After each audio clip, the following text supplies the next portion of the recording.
Unfiltered. We'll be joined by Texas Congressman Al Green, who wants to expand mobile testing in vulnerable communities. The Mayor of Albany, Georgia, will join us. He says Governor Brian Kemp's plan to reopen the state is reckless. Civil rights leaders say that COVID-19 is a new civil rights frontier. We'll break it down with our panel. Also in Georgia, State Rep Vernon Jones has quit after he endorsed Donald Trump. And in Milwaukee, the city council votes to mail absentee ballot applications to the city's 300,000 registered voters. Plus, we'll continue our discussion about streaming and owning your content with Chuck D. and Marcel, a brother who has come up with a streaming app that he says will be better than Instagram and Periscope. Also, comedian Torry and publicist turned producer Darren Dickerson announced a new multicultural box office video portal for content creators. And Wild Out Wednesdays is back. Jonathan Slocumb will join us. Wait till you hear him do Luther Vandross as a church praise leader. Luther didn't even like church. It's time to bring the funk. I'm Roland Unfiltered. Let's go. He's got it. Whatever the biz, he's on it. Whatever it is, he's got the scoop, the fact, the find. And when it breaks, he's right on time and it's rolling. Best believe he's knowing.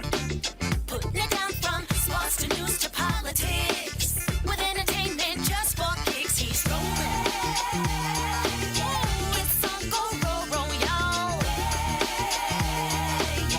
It's rolling Martin,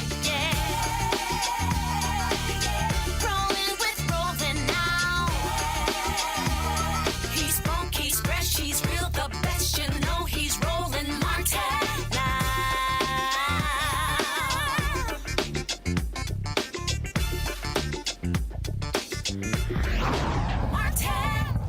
All right, folks. As of today, we have 842,167 confirmed cases of coronavirus in the United States and 3 U.S. territories. 47,123 patients with the virus have died. 83,646 have recovered from the virus. Every day, New York Governor Andrew Cuomo, one of many governors who gives an annual update, a daily update of what's happening in the state. And today in his briefing, he reminds us that we are in day 53 of this international pandemic. And although we aren't where we want to be, we're certainly still in a much better place than we were before. When you look at the reality of the situation, we are actually in a much better place. We're not home yet, but we're in a better place. The really bad news would have been if we concluded that we couldn't control the spread of the virus. That was a possibility. You looked at all those initial projections. How do you know that we could control the spread? We could have done all those close down measures and it didn't work. And the spread continued. That would have been bad news. So relatively, we're in a relatively good place. In downstate New York, the curve is on the descent. The question is now, how long is that descent? Is it a sudden drop off? Is it 1 week, 2 weeks, 3 weeks, 6 weeks? We don't know. But better to be going down than to be going up, right? Let's keep that in mind. And we are going down. How fast? We'll find out. But we're in a better place. Hospitalization numbers are coming down. Intubations are coming down. Number of new people going into the hospital every day is still troublingly high, but better than it was, but still problematic. Number of lives lost is still breathtakingly painful. And the worst news that I have to deliver every day, and the worst news that I've ever had to deal with as governor of New York. But at least it's not going up anymore, and it seems to be on a gentle decline. Now, what is a concern to so many people, again, is what happens when the issue of testing. Now, the Trump administration back in March, remember when early March they said there'll be 4 million tests available by the end of the week? That was a lie. Remember when they said we would have 27 million tests by the end of April? That is a lie. We barely gotten close to 4 million people being tested completely. So the question now is, what happens when these states begin opening up? What happens when Georgia and Texas and Alabama and Mississippi, are we going to face a situation where we really don't know what's going on and coronavirus is going to expand? Joining us right now is Texas Congressman Al Green, of course, out of Houston. Congressman Green, always glad to have you on Roland Martin Unfiltered. Always an honor to be on with you. Thank you so very much for the opportunity. The Senate passed the bill last night, which includes $25 billion for testing, and now it goes over to the House, correct? What is in there to ensure that vulnerable communities, people who are most impacted, African Americans, are going to see expanded testing? It's H.R. 266, and you're right, $25 billion for virus testing. There is language that indicates that mobile testing is a part of this package. I have contacted the governor and the administrator for FEMA about this and have received a response from the governor of the state of Texas indicating that they plan to do more mobile testing. Of course, that's not enough. We have to have commitments to do more mobile testing, because if people can't get to the testing site, and this is the case in many places around this country, and they're usually people of color, because people of color, unfortunately, in this country, have been the people who have not done as well as others. And because they can't get to the sites, we have to bring the sites to them. If we mobilize the sites, we can bring them into the community, and people can be tested. The reason we have to do this is because any person with the virus is a threat to every person. Every person. We cannot allow any person to go untested or be put in a place such that a person who contracts it can't be traced, such that we can at least get to the source. This is something we have to do. It doesn't matter how you got in this country. We need to be able to provide you the same level of health care as we provide everybody else, which means we have to do the testing. But we're in a situation where, when you talk about this mobile testing, is the infrastructure there set up? And again, we watched Donald Trump lie in the Rose Garden when he brought out CVS and Walgreens and Walmart and talked about we were going to have drive-through testing and utilizing their parking lots. None of that has happened. It was all a lie. Yes, and the unfortunate circumstance is, I regret to say it this way, the executive branch is charged with executing. The legislative branch presents that which is to be executed. And we have a president who refuses to allow himself to be investigated. He refuses to give us the transparency. When you have this kind of person to deal with, your remedy, we've been through already, but the Senate seems to not value the remedy. We tried the impeachment remedy. So this president is, quite frankly, you talk about being unfiltered.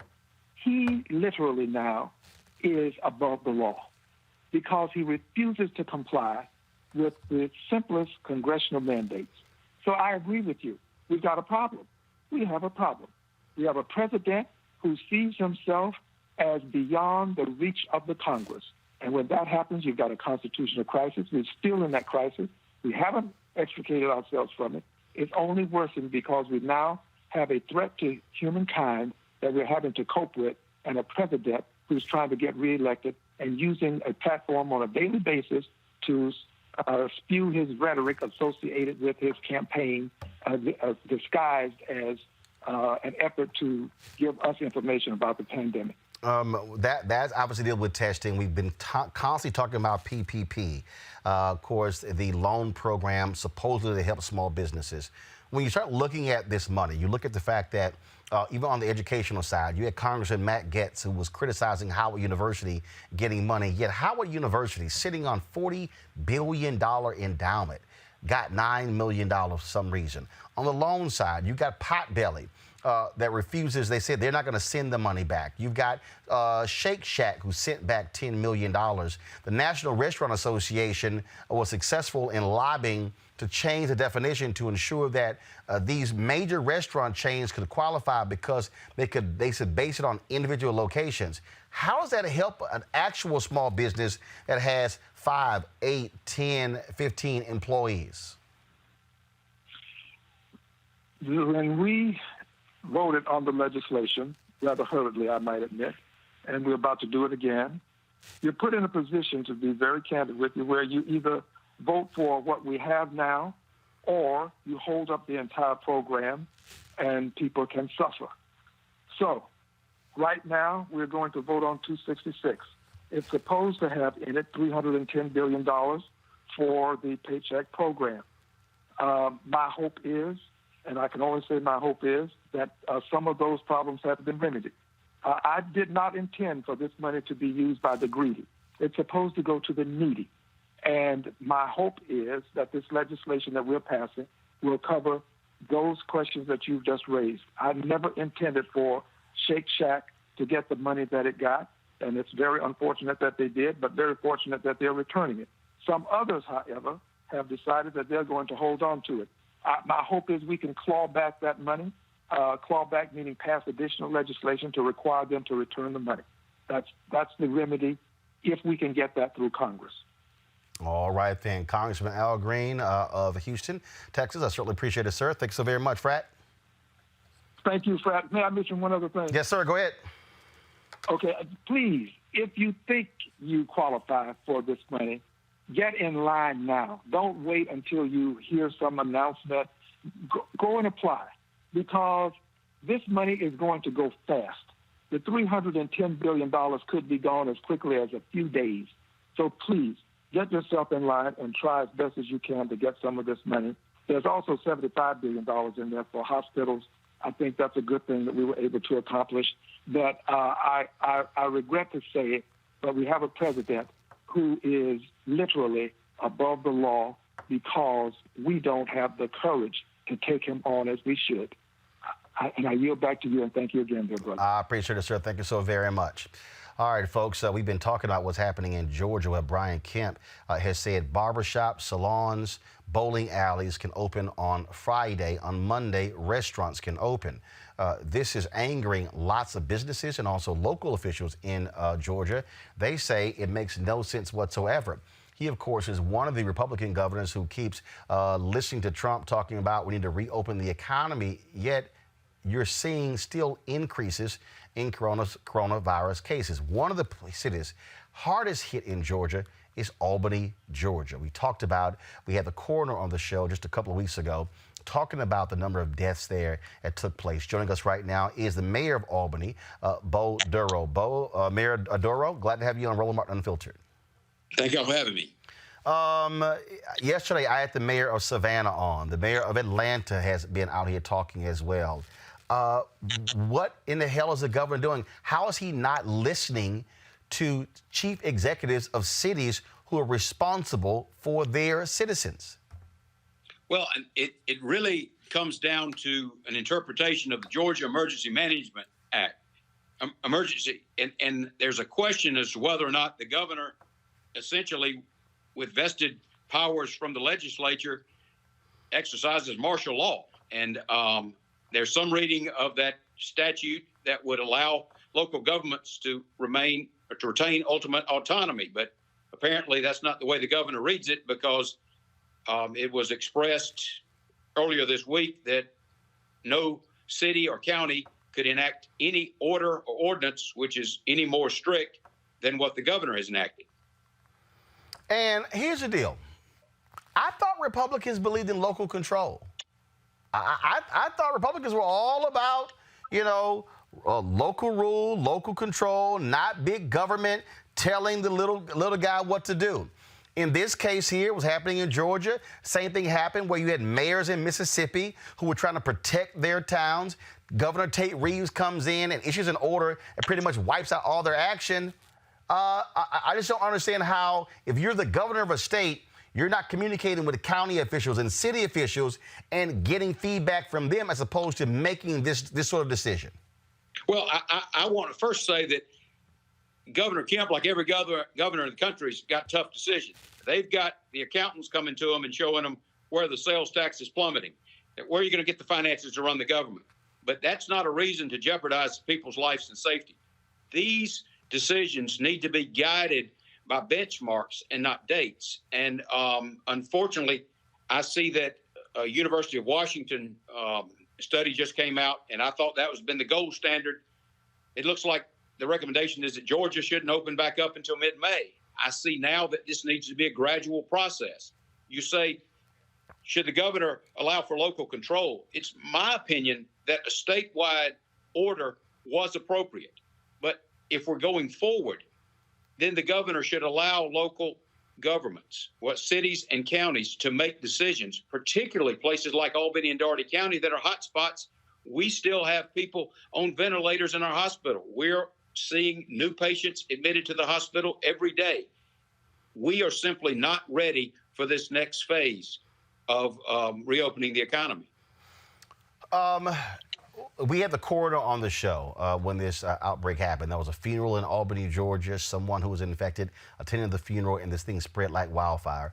What has been the status? How devastating has it been on your city? 75,000 people, majority African American. How bad has it been? That's a question that doesn't need to be answered. I mean, we've got 104 dead. We've got over 1,500 people who have tested positive, and clearly the number of people who have the virus are probably twice that, or the 1,500 is probably just a fraction of the people who are positive. We've had to shut the city down. We enacted a executive order on March 22nd, which was almost 2 weeks before the governor implemented the statewide executive order. We are trying to deal with this as best we can.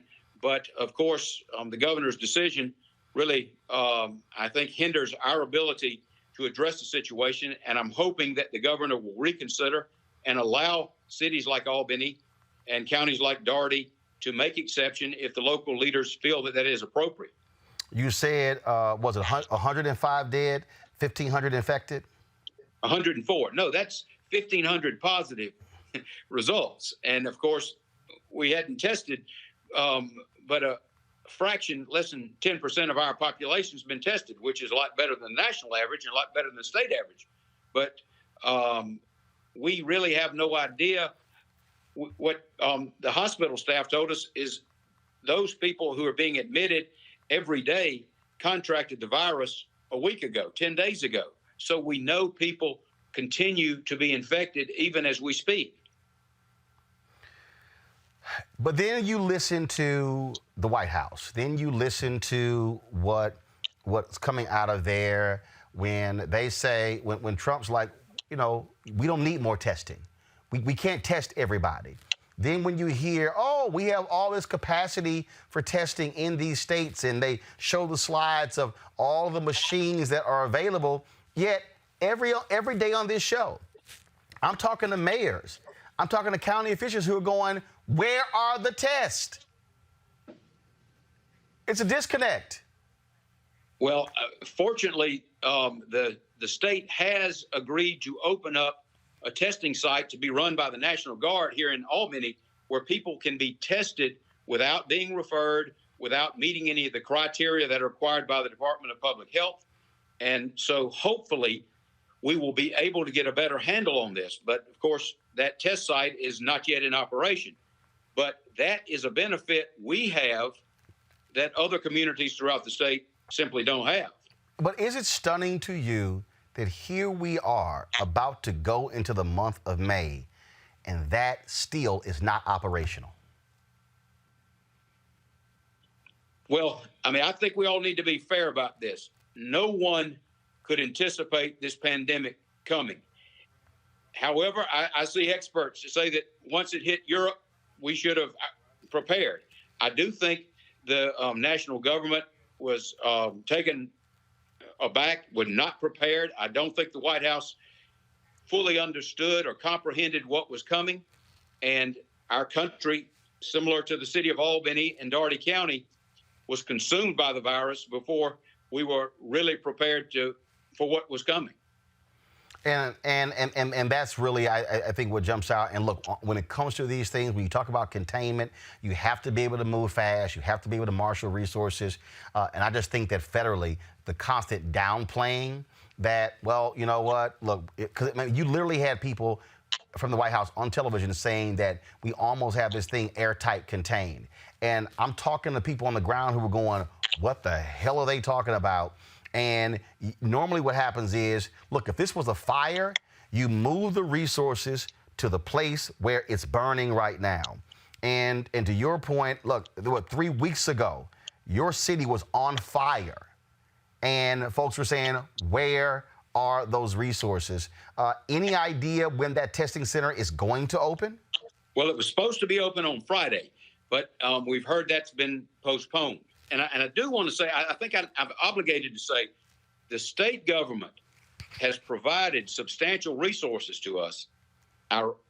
Interestingly enough, some of the medical professionals are saying that is the one, if only, advantage of having been hit first and so hard, is that there was PPE, there were ventilators that could be accessed and provided, and some temporary nursing staff, National Guardsmen, had medic teams that have come here and helped us. We are appreciative of that. But if this was to break out simultaneously in Savannah, Columbus, and Macon, the state would not be able to handle it, and our health system would be overwhelmed. Well, prayerfully, we hope with this reopening that doesn't happen. But unfortunately, the experts are saying we are rolling the dice, and it is not a smart thing to be reopening the state when you still don't have a total control of what's happening and even understanding how many people are really impacted by coronavirus in Georgia. So certainly your thoughts and prayers go out to the folks in Albany. Stay safe, folks. Practice safe distancing. Wash your hands. Don't congregate. And look, Mayor, I've been telling my viewers who are from Georgia or any one of these states, when your state reopens on Friday, look, you still do shelter in place. I would not be rushing out trying to get a haircut, trying to go get my nails done, trying to go to a bowling alley. Well, can I say? Yeah, go ahead. We're encouraging our citizens to continue to shelter in place. We're also hearing from many businesses, barbershops, beauticians that are saying, we're not opening up. Some restaurants are saying, we're not ready. And but that is one thing that distinguishes Albany for the rest of the state. Like I say, as the death toll continues to mount and people continue to be admitted to the hospital, if I had a business or if I had a restaurant, I don't think I would expect to have many people come in the climate that we're facing here in Albany. And so there is some apprehension that's probably convincing businesses that could otherwise open up to wait this thing out. Absolutely. It's all about safety. Albany, Georgia Mayor Bo Durrell, we certainly appreciate it. Thanks a bunch. Thanks for having me. Y'all have a good night. All right, likewise. All right, folks, right now at the White House, they are having the coronavirus news briefing. The only reason I'm going to go to it, Trump is at the podium, but see, here's the deal. The lying has continued. The head of the CDC was quoted as saying that it could be even worse, the impact of coronavirus in the winter. Now all of a sudden they drag him out there. Now he's backtracking with his statements. Let's see what the liar in chief is saying. Containment now. Before, nobody knew about it. Nobody knew anything about it. We understand it. Now, if we have pockets, a little pocket here, then we're going to have it put out. It goes out, and it's going to go out fast. We're going to be watching for it. But it's all possible. It's also possible it doesn't come back at all. I understand the containment, but I don't understand how you know it won't come back on a big scale. I didn't say it's not. I said if it does, it's not going to come back on anything near what we went through. But you could have a mess where they come at the same time. And if they come at the same time, the flu is not the greatest thing in the world, Jeff. It's not the greatest thing either. If they come at the same time, you have them both. But if we have embers of corona coupled with the flu, that's not going to be pleasant, but it's not going to be what we've gone through in any way, shape, or form. Yeah. If you don't think that it's going to come back at the same severity it is right now, why are you still directing that taxpayer dollars to spend an emergency procurement of ventilators, tens of thousands? Because we have to have them for other reasons. Something else could come. I mean, we didn't know about corona. Now we know about Corona. But look at what happened. And now we did have the H1N1 swine flu. We had that. We have other things that have happened. We had various forms of flu, but nothing like what we've had here. Nothing at all like what we've had here with the virus.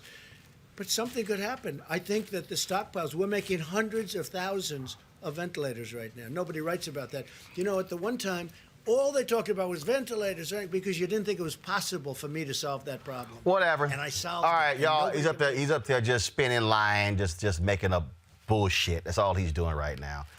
Let's bring in our panel right now.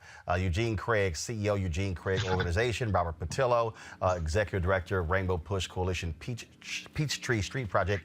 Kelly Bethea, Communications Strategist. Robert, I want to start with you. We were just talking there with, of course, the Mayor of Albany, Georgia, with the Mayor of Savannah, Georgia on yesterday. And look, the bottom line is, here's the real deal. Idiots like Brian Kemp, like idiots like Ron DeSantis, like Tate Reeves, they are taking their direction from the idiot in chief. That's what they're doing. And in Kentucky, on the same day these other fools had their guns and protesting, open the state up, they had a dramatic increase in coronavirus cases. These people pay no attention to actually what is going on. Well, Roland, got to get that South Georgia pronunciation, Albany, not Albany. That's some up north stuff. Albany. Albany. I ain't never heard Albany. I've never in my life heard Albany. The mayor just said it about 5 times. I ain't never heard Albany. Man, that's Albany. Go ahead. I'm sorry. But also, what we have to understand is these governors aren't even taking their cues from President Trump, because the guidelines that him, Dr. Fauci, and Dr. Burke released last week said that they need to have 2 consecutive weeks of reductions in the number of cases. And these governors ran out within 48 hours and said, we're opening up to hell with the recommendations made by the president, made by the CDC, and made by medical professionals. So they're not following the lead of the president, because what the president released on paper, regardless of what he says during the press briefings and on Twitter, was that you need to have 2 consecutive weeks of reductions in the number of cases. Georgia right now is over 20,000 cases, over 850 dead, with no cure, no vaccine, no treatment, no additional medical facilities, no additional beds available, no influx or surge of new treatment facilities. So it doesn't really make sense what the difference is between today and what happened 2 weeks ago. There's none of the facts on the grounds have changed. And what Rainbow Push Coalition has done under Reverend Jesse Jackson and in conjunction with the National Medical Association has released a 12-point plan on what cities, municipalities, and individuals need to do to make sure that you're defending yourself, regardless of what the government is doing or telling you. You have to be responsible for your own well-being, your own safety. You cannot leave your safety and well-being in the hands of the government. You can find that information on rainbowpush.com, but it's completely essential for people to understand that these governors are not going to protect you. They have to protect their bottom line and their economic well-being, and that has nothing to do with whether or not you live or die. But here's the issue, Eugene. The problem is you have businesses who may say, you got to come into work. Yep. And the thing is this, if these governors and state governments are going to force and mandate people to go open up their economies, they need to provide protections for workers. There needs to be, some mandate that, hey, if you're going to open up early, you need to have some kind of catastrophic insurance policy. There needs to be some protection there that, hey, if a business is opening up, but the worker doesn't want to go in, they shouldn't be allowed to be fired because it's malpractice. You're literally putting lives at risk. I mean, I say it's the craziest thing in the world. It's almost a bizarre world where the pro-life party is literally essentially putting lives at risk, and the small business party is literally putting small business at risk. Kelly. No, I agree with the panel here. This is just absolutely ridiculous. And it's really, really insulting to the American people that these governments, specifically those in the South that I have seen, just simply do not care about their constituents. Businesses don't matter if there aren't any people to frequent them.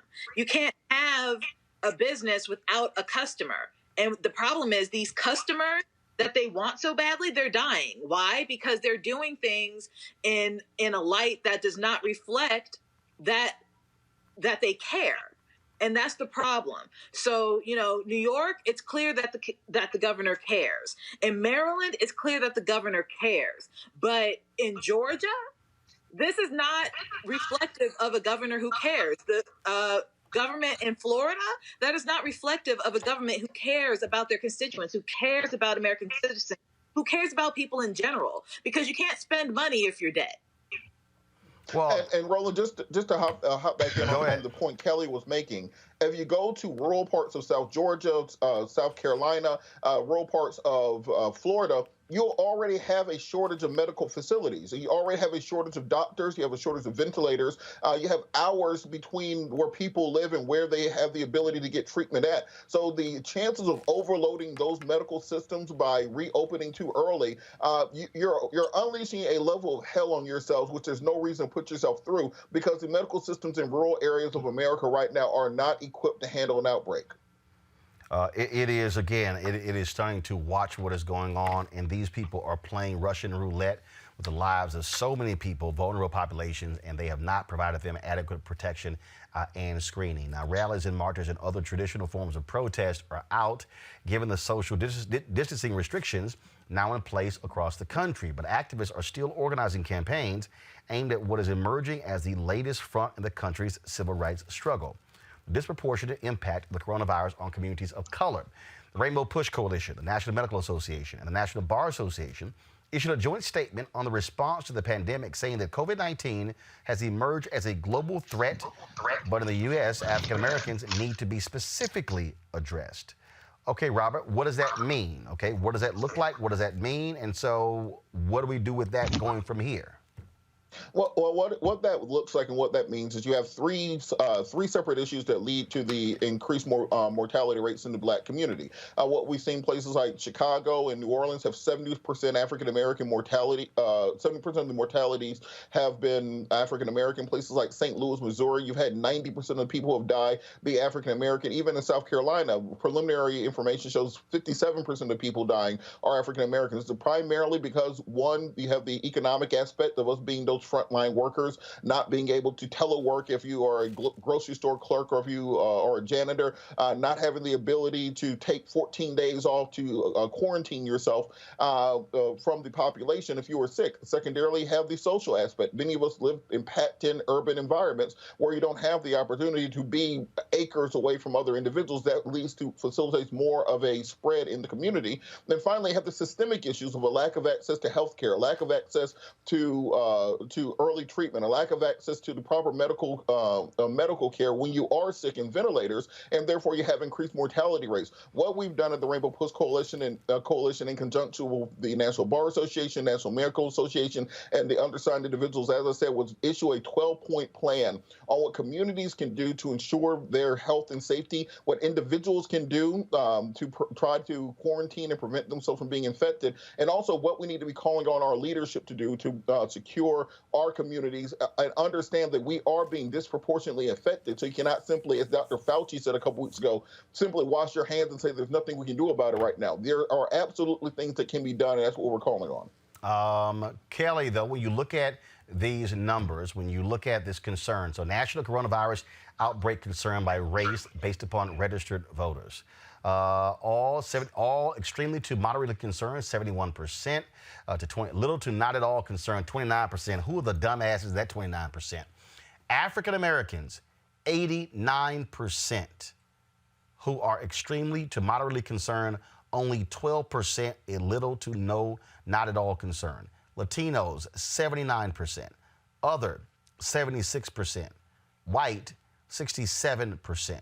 So out of everybody, Kelly, Black folks have the most concern, obviously, when you look at who the hell's dying.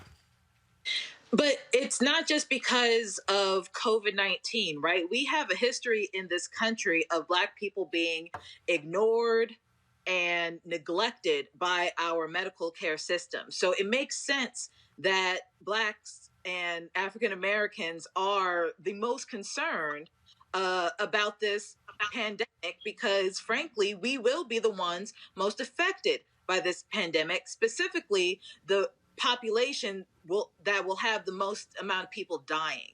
And that is unfortunate, because it's not that we are the majority of this country as far as demographics and population goes, but we are the largest percentage in this country when it comes to diseases and our people succumb to them. And it's not because we don't care about ourselves. It's not because we don't take care of ourselves. It's because when we go to the doctor, they don't believe us. When women go to the doctor and say we have a chest pain or a stomach ache or what have you, they don't believe us. And they actually, I was actually told by a couple medical friends, they are actually taught that Black people have a higher tolerance for pain, a higher tolerance for agony, so that when they do go to the doctor, they are already at a disadvantage with their medical professional, such that they are already told that, oh, you can handle it. Because I was taught that you can handle more pain than your white counterpart, even though we're all human, even though we all have the same, physiology and the like. But we have to literally take more pain in order to be seen equally. And that is very frustrating. And of course it's racist, but it's really going to come out into play as COVID-19 care starts rolling out. Eugene, when you look at this concern, look at those numbers there, the fact that pull a chart back up. For African Americans, 89% of Black folks, pull the chart back up, 89% of Black folks. Extremely to moderately concerned white folks, 67%. That is a 22-point gap. Yeah, I think the critical thing is this, right? This is among registered voters. When I look at this chart, you know what that looks like to me? That looks like the breakdown of registered voters between Democrats, Republicans, and Independents. It looks like it's reflective of that, Republican voters are listening to, the liar in chief, and Democrats and Independents are, taking this thing by facts, taking it by the science that's presented, taking it under the scope of medical professionals and the information that's being relayed. That 33% of white folk that aren't taking this thing seriously, those are conservatives.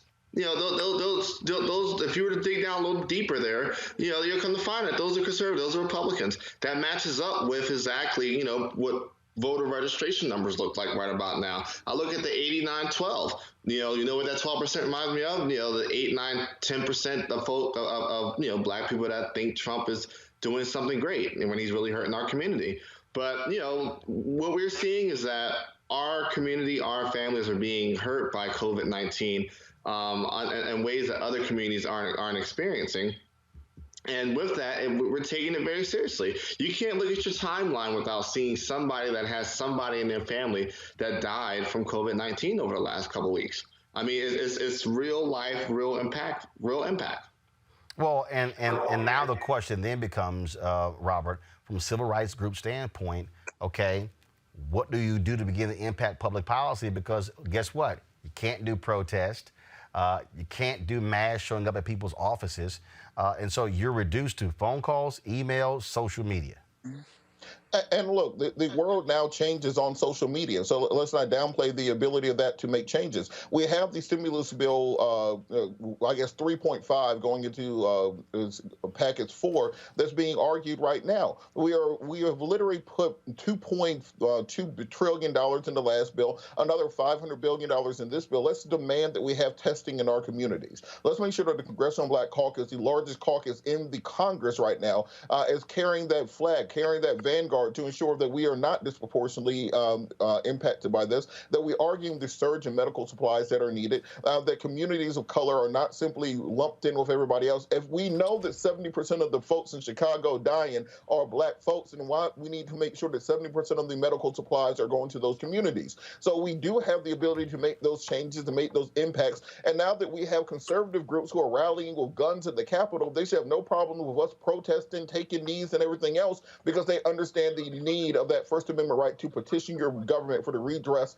of grievances. And therefore, I think Black folks need to be blowing up the telephones, blowing up social media, blowing up email and every other facet of power to make sure your elected officials know that your community matters and your community needs the help that it must have. All right, folks, let's go to a break. We come back. We're going to talk about Vernon Jones, this Georgia state rep. He quit. Why you like a little crybaby, dog? Because you endorsed Donald Trump. Can't take that heat? Can't wait to discuss with my panel next to Roland Martin Unfiltered. You want to check out Roland Martin Unfiltered?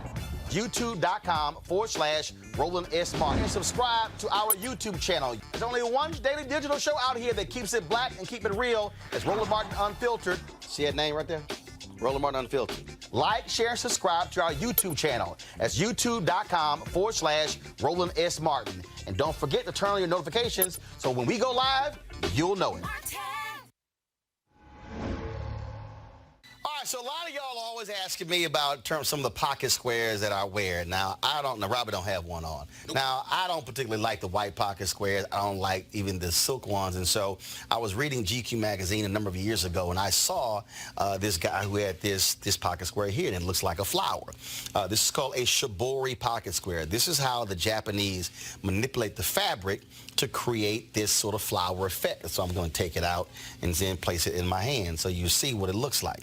And I said, man, this is pretty cool. And so I tracked down, it took me a year to find a company that did it. And so they make these about 47 different colors. And so I love them because, again, as men, we don't have many accessories to wear, so we don't have many options. And so this is really a pretty cool pocket square. Now, what I love about this here is you saw when it's in the pocket, you know, it gives you that flower effect like that. But if I wanted to also, unlike because if I flip it and turn it over, it actually gives me a different type of texture. And so therefore it gives me a different look. So there you go. So if you actually want to get one of these shibori pocket squares, we have them in 47 different colors. All you got to do is go to RolandSMartin.com/pocket squares. So it's RolandSMartin.com/pocket squares. All you got to do is go to my website, and you can actually get this. Now, for those of you who are members of our Bring the Funk fan club, there's a discount for you to get our pocket squares. That's why you also got to be a part of our Bring the Funk fan club. And so that's what we want you to do. And so it's pretty cool. So if you want to jazz your look up, you can do that. In addition, y'all see me with some of the feather pocket squares. My sister, who's a designer, she actually makes these. They're all custom made. So when you also go to the website, you can also order one of the customized feather pocket squares right there at RolandSMartin.com/pocket squares. So please do so. And of course, it goes to support the show. And again, if you're a Bring the Funk fan club member, you get a discount. This is why you should join the fan club. All right, y'all. We're going to stay in Georgia. A little more than a week ago, after he announced that he was endorsing Donald Trump, Democratic State Rep Vernon Jones announced today that he would not complete his term. He would not run for re-election. He resigned effective today. In a statement, Robert, he said, quote, "Turn the lights off. I have left the plantation. Someone else can occupy that suite." He also said that he's not leaving the Democratic Party because someone has to hold them accountable. Robert, what the hell is he talking about? Well, one, Vernon is loving this amount of attention. I've known Vernon for over 20 years. Shout out C.J. Pearson, his press person. But let's understand, when Vernon ran for sheriff, he was independent. Who's his press person? C.J. Pearson. The C.J. who? Yeah, little CJ. That's the press person. Hold on. The C.J. who's always on this show? Little young CJ, what is he, about to go to college? Yeah. No, that's... Oh, I'm sorry. We have a different CJ. Oh, I'm about to say. Go ahead. I'm sorry. Go ahead. I'm sorry. But look, when Vernon ran for sheriff of DeKalb County, he was an independent. When he ran for county commissioner, he was a libertarian.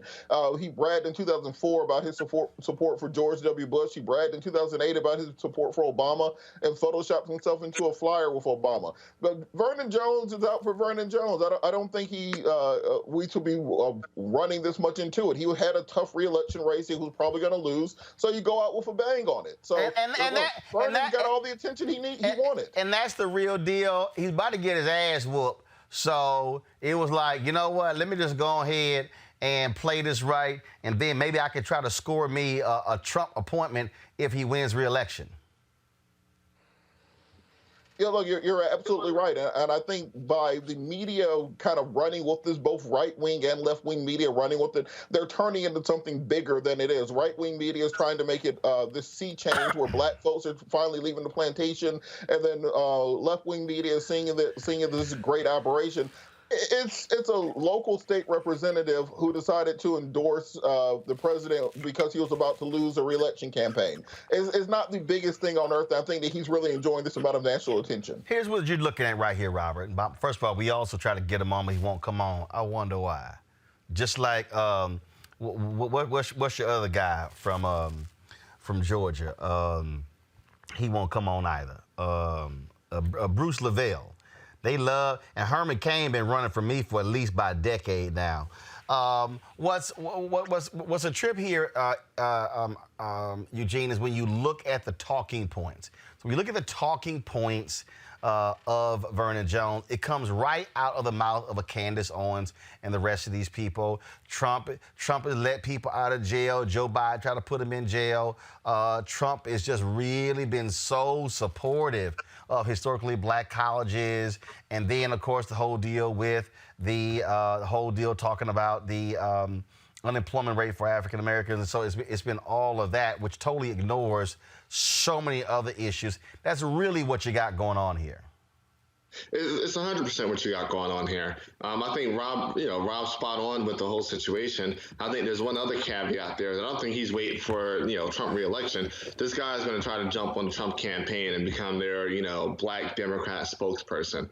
But I think, when we look at judgment, when you hire C.J. Pearson as your press person, you're starting from negative 100. And so. Oh, okay. And so you're starting from negative 100. You're hiring a high school kid as your press person. Let's just put it there, frame it there, take the politics out of it, right? But this guy, he's going to look for opportunity, and look, don't be shocked if Team Trump offers and extends a hand, and you see him whenever Trump is able to do a rally. If he is before the election, you will see Vernon on stage with them. I guarantee it. Here's the thing you have here, Kelly, and that is what you're dealing with here are these individuals. First of all, on the Trump campaign, they know they can't get black women, okay? Black women hate Republicans more than anybody else. But what they want to do is they want to use a Vernon Jones to peel off black men. And that's where the White House, that is flat out their strategy. They want, in their mind, they think that they can get to 20% support among black men. They're not going to get it, but they can try. No, I agree with you. Certainly not this black woman is going to get my vote. But that's kind of been what's been happening with the Trump administration altogether. Like, they have been doing their best to appeal to black people in the worst possible way because they're not even answering our issues thoroughly. So you say the word HBCU and you toss a couple $1 million our way that won't make a dent in either or any HBCU's budget, and you think that's going to be okay. You release a couple people from prison who weren't supposed to be there, but there's still thousands more, and you think that's going to be okay? No. You can try and use this guy as a token for black men's vote, but smart black men are going to go for it, and they haven't. They tried to do the same thing with Ben Carson. We see how that turned out. So, and in terms of black women, they tried to do it with Silk and Diamond, of all people. We definitely see how that turned out. And even with Omarosa being on the administration, we see how that turned out. So, again, their plight to try and bamboozle us will always be fruitless because we know what's going on. We are not a monolith by any means, but we definitely know what's going on when it comes to these issues. And we also know who has our backs. And it's been clear over the past 5 years, really, that our president doesn't. So they can try as they might, but it's not going to work. But how did you forget that dynamic duo, Diamond and Silk? Well, Robert, go ahead. Look, Ro, but I do think Democrats do need to make sure they redouble their efforts to reach out to black men, because that absolutely. 20% number is absolutely reachable and attainable. I think the Democratic Party has not done a great deal to reach out to black men or to cultivate black men. I think that if they do sleep on it, we call them on my radio show, we call them secret MAGAs. These are the people you're never going to be wearing a MAGA hat. They're never going to go to a rally. They're going to say they hate Trump. They're going to walk in. They're going to vote for him. They're going to walk back out and then go right back acting like they hate him. So I think the Democratic Party really needs to pay attention to this. Don't act as if it's a foregone conclusion that you can put no policy out there for black men and just expect black men to show up. Well, absolutely. And that has been one of the issues. That was, of course, there was a 9-point gap between black men and black women when Obama ran against Romney in 2012. That went to a 13-point gap in 2016, Trump versus Clinton. So it is something that they better do. I made it clear during the 16. I told Hillary Clinton directly. I told her, Huma, as well as Marlon Marshall. I don't understand how y'all don't have black male surrogates out here who are talking about Hillary Clinton. I said, you better understand that. And what Donald Trump is, he's trying to appeal to black men with the First Step Act, and then, of course, from economics. And so he's really trying to go after these black men who have businesses, who have small businesses, and that's what he's trying to do. And so that's the strategy. Folks, when we talk about elections in Milwaukee, the Milwaukee Common Council voted Tuesday to create a program which all of the city's registered voters would get an absentee ballot application in the mail. The program is called Safe Vote, would also provide voters with a postage-paid return envelope for them to participate in the election this fall. Kelly, we are seeing, of course, state officials, states where Republicans are in control, making those determinations. We saw what happened in Wisconsin. Republicans fought, of course, to extend mail-in balloting. I think you're going to see a lot more of this, where you have these red states where cities take their own actions as opposed to ignoring what is happening on the statewide level. I'm very concerned regarding voting for this election cycle, specifically because of the points that you just made. It is no secret that Republicans, covert, so to speak, their covert mission is to suppress the vote, because that's the only way they can win any seat at this point. And doing it in such a way that for what am I saying? I don't know. You can't ask us, it's you. It's been a long day, Roland. Forgive me. What I'm saying is doing the votes in such a way as mailing absentee ballots, while it's a feasible method, especially during times like this, is not nearly as effective as people actually going to a poll. And that's my concern. So and it's even more of a concern in the southern states where they have evidence and history of suppressing the vote with ways such as this. So I'm concerned, but I don't know another alternative other than the absentee ballot. So we'll see what happens. Bottom line, Robert, again, I think you're going to see more of this. I think in these states where Republicans who are in control in legislatures or governor's mansions, cities are going to say, fine, that's how y'all want to roll. We're going to take it upon ourselves, because, again, Republicans are scared to death. If more people vote, that increases their chance of losing.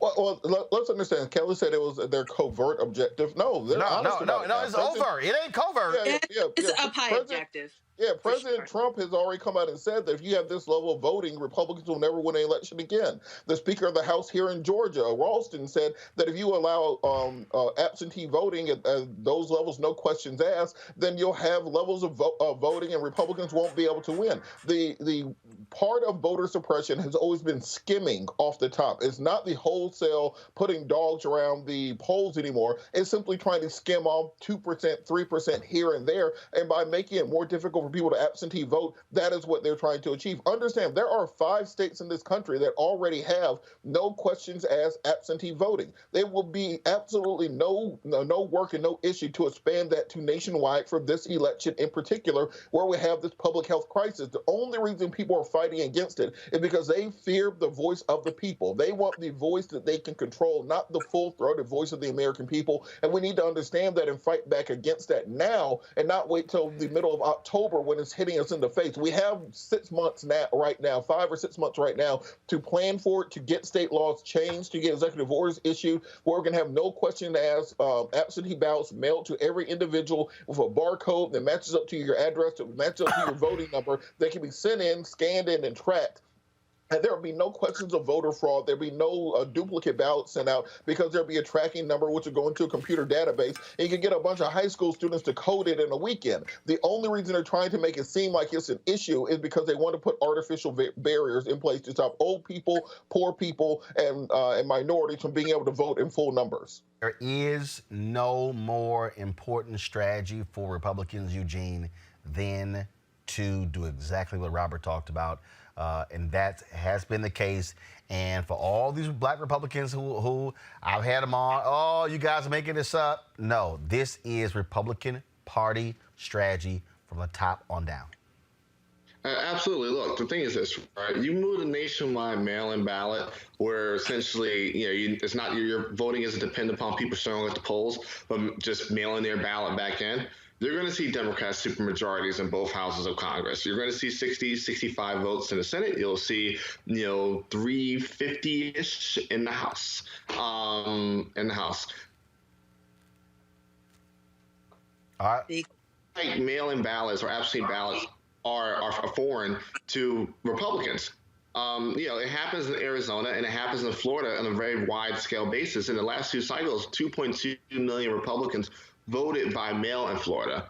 But what Ronna and folk at the RNC and folk at the Trump campaign have realized is that they cannot compete for votes. They just can't. They've maximized their vote count. So at this point, the only way they possibly can win is decrease the other side. That's exactly what it is. Exactly what it is. I mean, so it's no doubt about it. Robert, go ahead.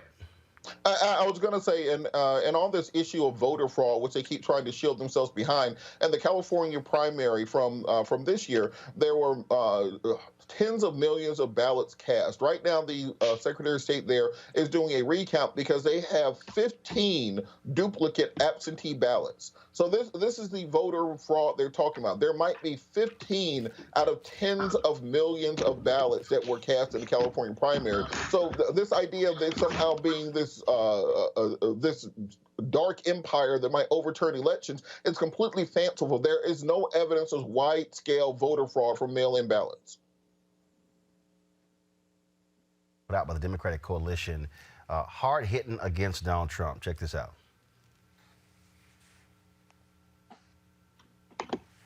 All right, let's see if we get our audio straight. All right, we're going to restart this. Hold on, from the top. So here we go.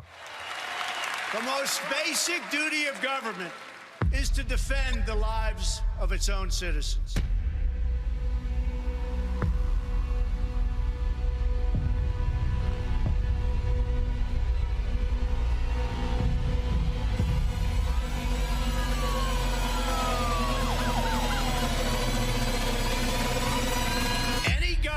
That fails to do so is a government unworthy to lead.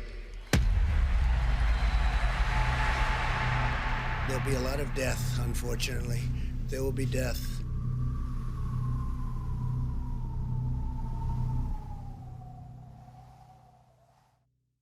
We have shown a lot of these ads, Robert, that folks are putting out. And let me tell you something right now. There are people who say, you know what, not effective. We're seeing in the polling data an increasing number of older voters are turning away from Donald Trump. That's huge. Joe Biden is doing extremely well among older voters. He obviously has to do better among younger voters.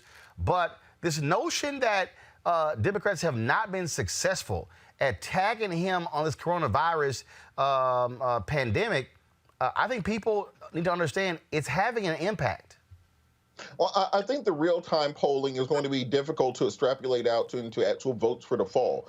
This is all going to determine how this plays out. That if we keep the death toll to, under projections into less than 100,000, if the economy is able to open back up in midsummer, kick back up into gear, if we have reasonable unemployment of maybe 3 to 5% come fall, then I think there's very little the Democrats could do in that case to win. But if we have continued mismanagement, we have continued. I was on Iranian TV earlier, and they were hammering us on ventilators, on PPE, on medical supplies, on the fact that you had major corporations stealing, literally stealing money that was intended for small businesses. When we have Shake Shack and Potbelly and Ruth's Chris stealing all the money from the Paycheck Protection Program. And we continue to have those issues. It's going to be difficult, if not impossible, for the president to win re-election. Henry, go to my iPad. Let's go to the White House.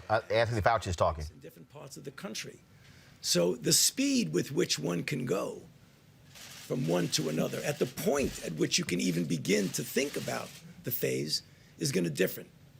So the one thing that I know, the urge we all have to get out there and get it over with, let's get back to normal, for a lot of good reasons, because there's a lot of suffering, economic and otherwise, in this country because of that. But again, as I've pleaded early on weeks ago, I plead with the American public, with the governors, with the mayors, for the people with responsibility. Although I know one has the need to leapfrog over things, don't do that. Do it in a measured way. This is a successful formula. The problem is, if we don't do that, there is a likelihood that we'll have a rebound. And the one way not to reopen the economy is to have a rebound that we can't take care of. So please, again, let me just close by pleading with the American public in general and those who are responsible leaders to carefully consider how we get back to normal. Thank you. Could you talk a little bit about your expectations for the fall? We heard from Dr. Redfield and Dr. Burks. What do you see for the fall? Is it going to be embers or possibly no return of the virus at all?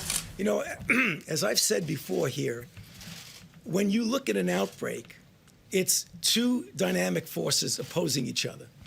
If you leave the virus to its own devices, it will take off if you do nothing to stop it.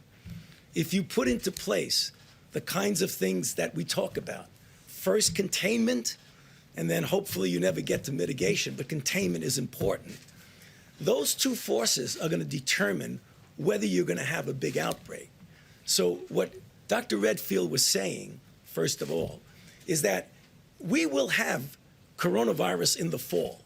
I am convinced of that because of the degree of transmissibility that it has, the global nature. What happens with that will depend on how we're able to contain it when it occurs. And what we're saying is that in the fall, we will be much, much better prepared to do the kind of containment compared to what happened to us this winter. Now, the complicating issue is that unlike the syndromic and influenza-like observances that we have, that you could pick it up by clinically what's happening, it's going to get complicated by an influenza season. And I believe that's what Dr. Redfield was saying, that is going to be complicated. So whether or not it's going to be big or small is going to depend on our response. And that's what I think people sometimes have misunderstanding. Nobody can predict what is going to happen with an outbreak, but you can predict how you're going to respond to it. And that's really very important. So you would caution against people thinking that in the fall there's not going to be coronavirus anymore and we won't have to worry about it. Or if it is, it'll be spotty and it won't be a big problem we have to worry about. There will be coronavirus in the fall. If we do, which we won't, but let's take an imaginary period. We say, okay, coronavirus, forget about it. We're not going to do anything about it. It will take off. That's what viruses do. But that's not what's going to happen. We are going to respond to it to not allow it to do that.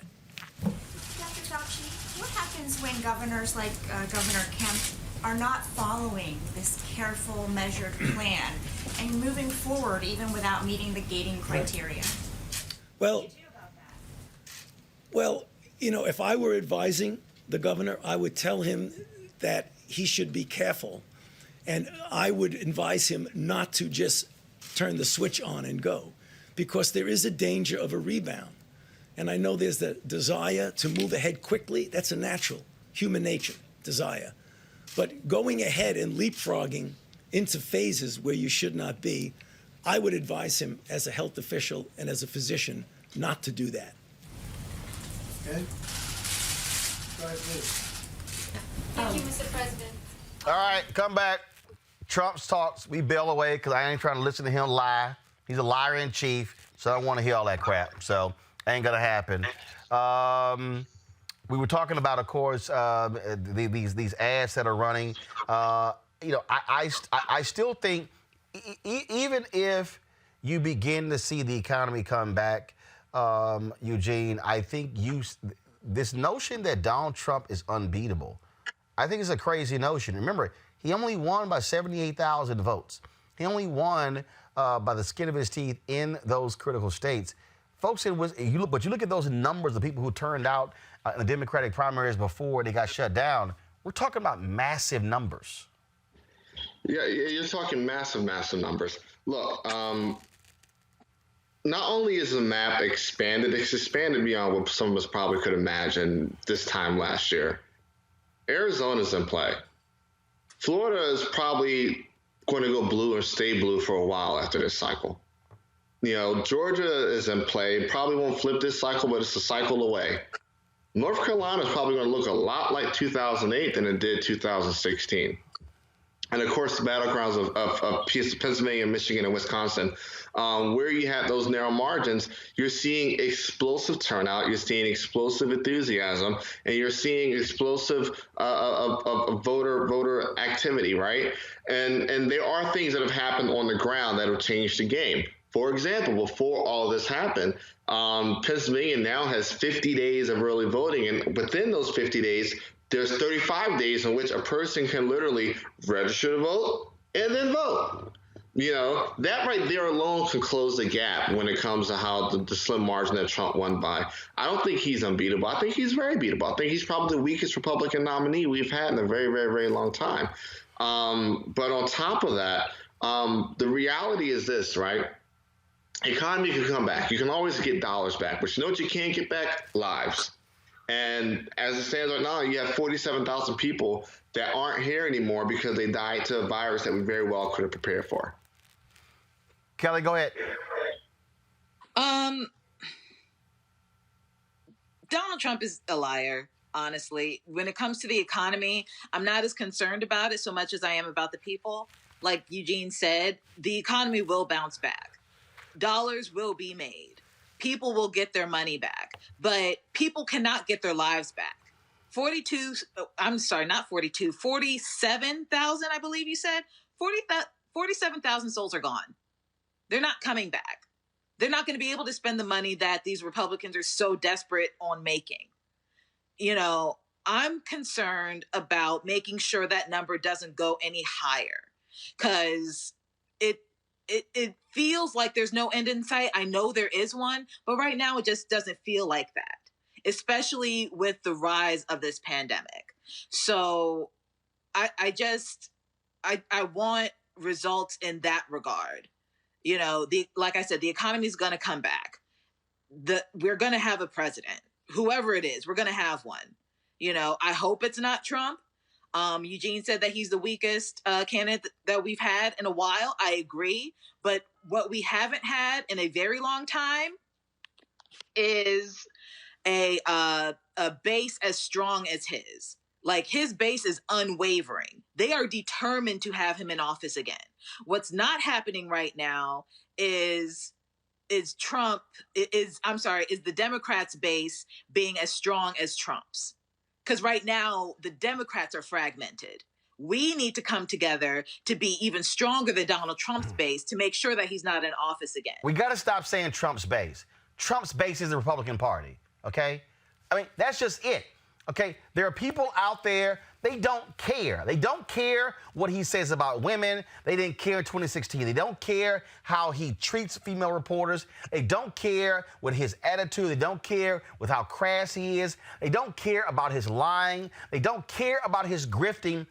his base is the Republican Party. Mitch McConnell said today on a radio show with Hugh Hewitt, when we get back into session, we're going right back to confirming judges. He's already said it, leave no judge behind. That's all they care about. And so his base is the Republican Party. But again, the metric is real clear. The way you beat Donald Trump is you turn out black people, you turn out young people, and you increase your support when it comes to women. It ain't hard, Eugene. It's not hard at all. And the thing is this, Biden has a natural advantage against Donald Trump, but young people aren't going to go in and vote for Trump. We see it. We're rational folk, right? It's just a matter of turning them out. Black folk are not going to go out and vote for Trump, but you need to increase that margin, increase that raw number. And women, all right, you got to flip the 47 to 53 going from Biden. And I think that's very much doable. I think, I said before, I'll say it again. 2018 was a preliminary test run for 2020. And if folks thought what they saw in 2018 was shocking, just wait and see what happens in 2020 when Biden's able to turn out a lot of these folks. Because this is the thing. It's one thing to vote for somebody that's representative of the party of Trump. It's a whole different thing when you finally get the opportunity to vote against Trump himself. Kelly, Robert. Wait, me or Robert? Kelly, go ahead. Okay, no, I agree with Jane. I think at this juncture, I'm just a little jaded, specifically because of what happened in 2016. And even now in 2020, what I'm seeing is a solidifying of Trump's backing. Even if you want to call Trump's backing the entire Republican Party or not, it's strong. And it's a block that is just getting stronger. And they're not necessarily getting smaller either. They're just kind of maintaining their numbers. But what you keep saying it's a block. That's Republicans. Look, let's just be clear. Donald Trump got fewer votes in 2016 than Mitt Romney got in 2012. And that well may be. But the reason he won is because there were fewer African Americans who voted. There was voter suppression, young people as well. What I'm saying is, so you keep saying his block is getting stronger. No, his block is what it is. It's not. They're not getting stronger. Their deal is they're going to vote for him. Got it. They were never going to vote for anybody else. Democrats should stop even thinking about flipping. Stop trying to flip Trump people. What you do have to do, though, is you got to figure, and which is why Biden is supposedly one of the reasons, his supposed strength, you got to flip the white folks who voted for Obama twice, who voted for Trump. They're not hardcore Trump people. They're actually blue-collar Democrats. So you got to flip some of them, but you got to turn out the people over here. That's the model. No, I agree with you there, but at the same time, the Democratic Party is significantly more splintered than the Republican Party right now. Because you're coming off a primary. Yeah. Yes, because you're coming off a primary.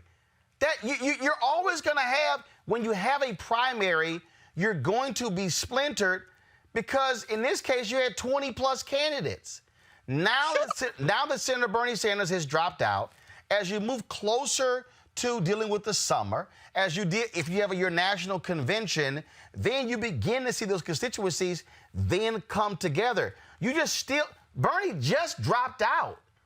I get that. But what I'm saying is, I want to believe that we will come together as a party to vote Biden in. I do. But what I am basing my opinion off of is what happened in 2016. Now, are the circumstances the exact same? No. But what are you talking? But Kelly, in that everybody doesn't like Biden. Kelly, they came together. The Democratic Party doesn't like Biden. Kelly, here's the deal, though. They came together in 16. I'm just trying to understand. The difference is you had a candidate who a lot of people hated. And you think that not a whole lot of people hate Biden? You cannot remotely compare the hatred of Hillary Clinton to folks who don't like Biden. It ain't even close. Like, it's not even close.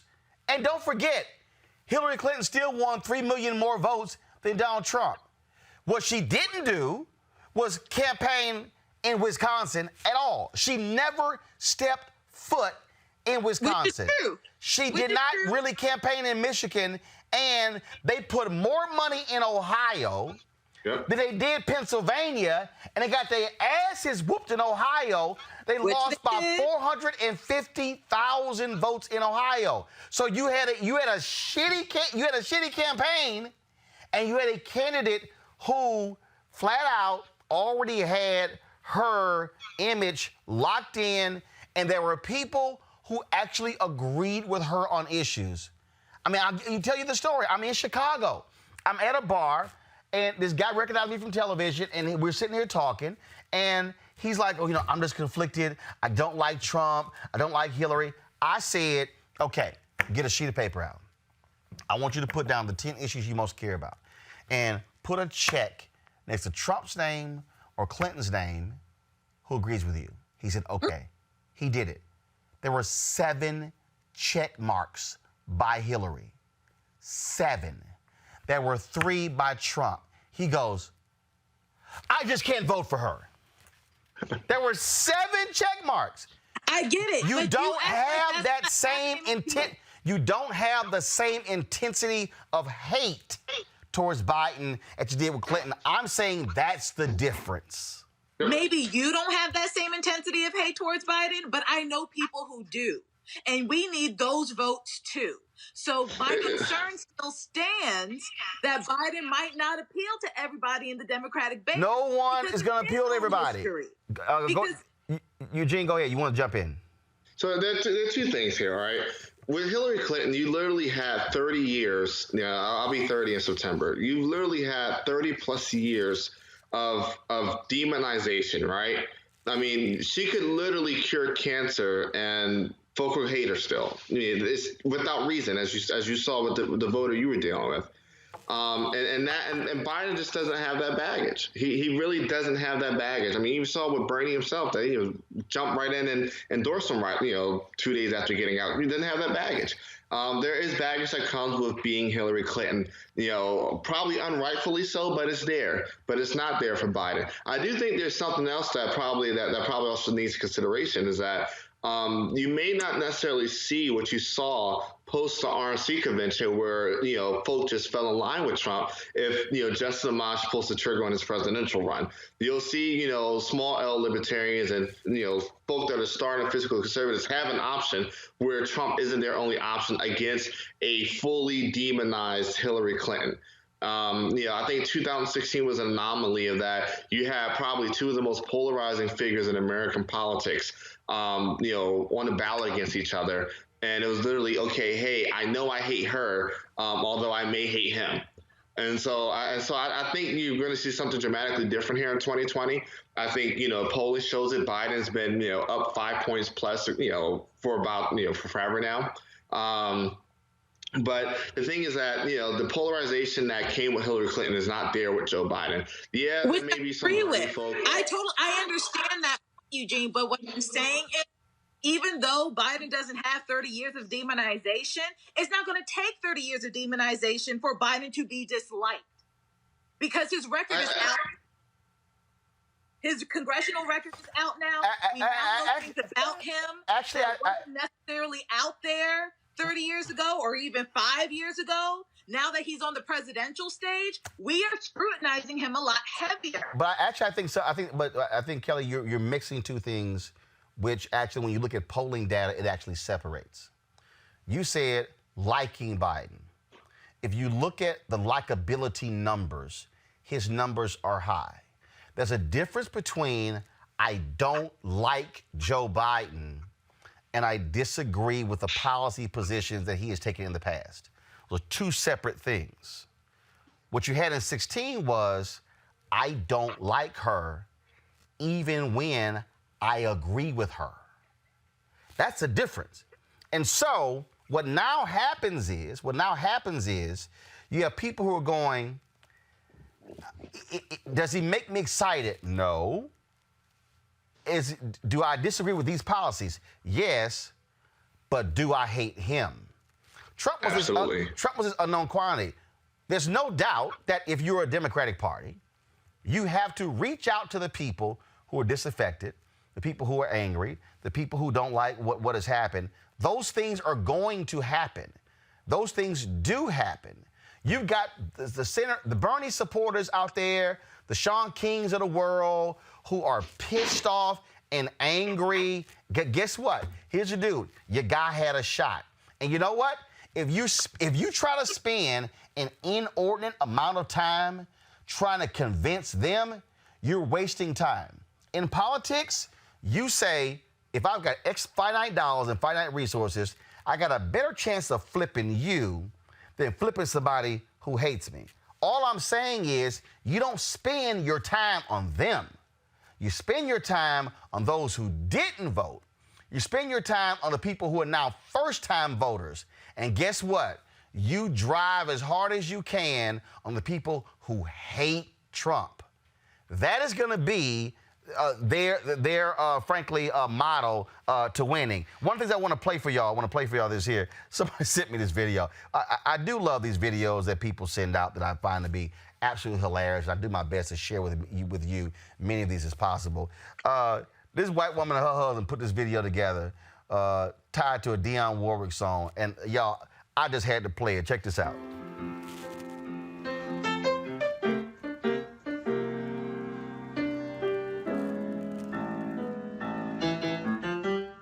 The moment he wakes up, he puts on his orange makeup and tweets a lot that isn't true, while spraying his hairdo, deciding what mean things to do.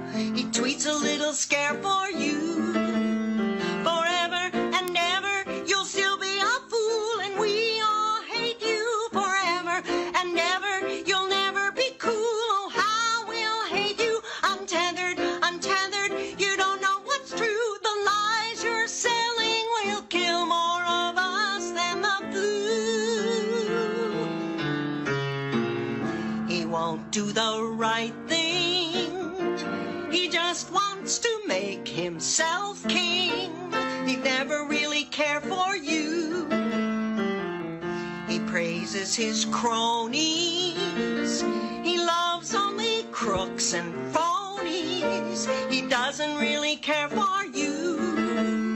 Forever, he'll never take care of our needs, 'cause we're not wealthy. He'll never be clever. He thrives on his greed while we're unhealthy. Forever and ever, he won't have a clue of how to save us. He's killing democracy too.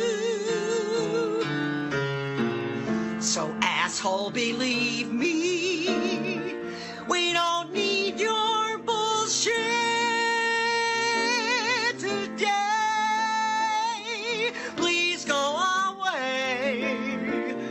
Promise you'll stay in your hotel. Just gonna help.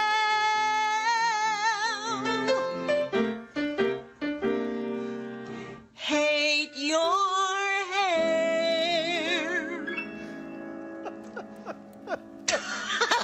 I'm sorry, y'all. When I saw that, my wife sent me that video, I cracked up laughing. That was just, oh my God, that was just too funny. That was just too funny. That was good. That was good. That was too funny. Bottom line, I think what's going to happen, despite all this sort of stuff, I think you're going to see a massive increase in mail-in voting. I really believe, I believe that if the Republicans are going to try all they can to stop it, Democrats should be conditioning their supporters to be focused on voting by mail-in. All right, Eugene, Kelly, I appreciate y'all being on the panel. Robert has technical issues. He had to go, folks. I appreciate it. Thank you very much. Of course. Thank you. All right, folks, got to go to a quick break. When we come back, we're going to talk live streaming. We got some great things happening. First and foremost, got a brother who says he has come up with a live streaming app is better than Instagram and Periscope. Also, Torry launches a multimedia portal for content creators. And while not Wednesday, we'll chat with comedian Jonathan Slocumb. All that next on Roland Martin Unfiltered.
All right, y'all. Every Wednesday, we're going to be focused on with a new segment on African Americans and tech.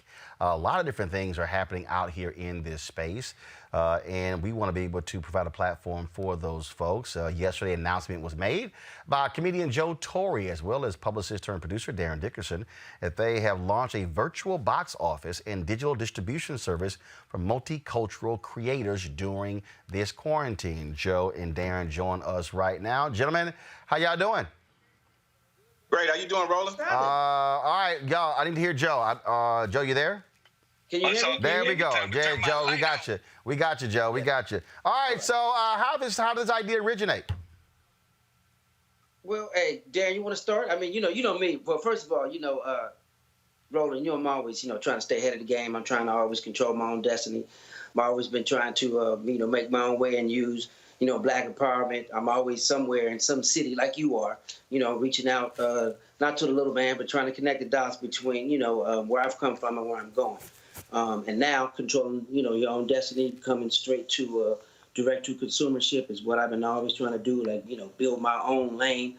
And now this is, joining forces with Darren Dickerson, who's been doing PR for over 20 years, plus, learning the business side, this new tech side, from blockchain all the way to cryptocurrency to right now direct to consumer, where we can bring you, not out of the trunk, but straight to you, entertainment in so many different ways and fashions. And, Darren can tell you, his side of it, but me, 30 years in the game, bringing you, stuff that other people owned, but now, the intellectual property that I create or creators find, this is its time for them now to find out, how they can survive or become their own Disney, Netflix, or own creator or own producer that they can deal directly to consumers. So it's called Black Prime? Is that what it is, Darren?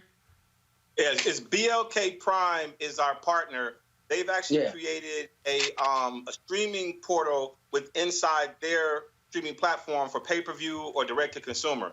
We were, Joe had an existing relationship with BLK Prime, and as you know, Roland and I have been working for quite a while to start helping content creators to own their content. I know it's great to have a distribution through a major studio or through a streaming portal, but the reality is that to be able to own the content for life and monetize it for life is something that we've never experienced. That most of the great projects and great films that were done, there are other powers that be that own them. And the money that it's making, you got Martin making new money every day. You got I Love Lucy making new money every day. But the people who created those pieces of content are not sharing in that revenue. So after years of launching, shows and launching movies, obviously, my girl Tasha Witten-Griggs, got to shout out Tasha all the time because we've done a lot of great things together. I realized that in this digital era, there was a tremendous opportunity for me to use the skill sets I've developed and to team up with content creators and people like Joe to develop a way for us to actually own this content and distribute it direct to consumer. So BLK has been amazing in helping us provide a platform for content creators to have like a box office experience. And then obviously COVID happened. This was something we were working on for quite a while prior to the quarantine. And then when this happened, it allowed us to kind of fast track it. And we put our first movie up on Monday. It's called Pawn Shop. And I'm pretty sure you guys have some links to it. And you can go see it at ppv.blkprime. So pay-per-view, but ppv.blkprime will take you directly to a very funny movie that stars Garrett Morris and Joe Torry and Foolish and a lot of other really great comedians that are in the film. So, if you go to my iPad, Henry, I have it up right now. So the way this things work is that if you go to that particular, it's ppv.blkprime.com. Yes. And so what you do is you're able to, if you want to watch this movie, you actually click it, and then it's $3.99 to rent. So essentially, just like when you're watching your cable system, last night, my wife and I, we watched Bad Boys 3. And so this allows for you to be able to watch the pay-per-view. And so, Joe, who are you reaching out to when you say created it for multicultural creators with their content? Who you're hoping to reach? Is it movies? Is it what? Is it webisodes? Is it, what type of content?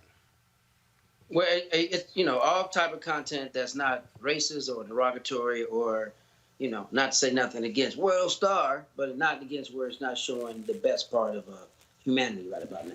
So if you have good creative content, because there's two platforms. There's also Viewer Prime, that is, sort of like a Instagram, YouTube, Netflix to the 12th power. You know what I'm saying? Where it's premium content that's on there that you can see, like, you can go there and you can see it's almost like what Quibi is trying to be right now, but Viewer Prime is already beaten through that. So some creative stuff can go on Viewer Prime. Stuff is made for BLK Prime. So you can see more features. You'll see animation projects.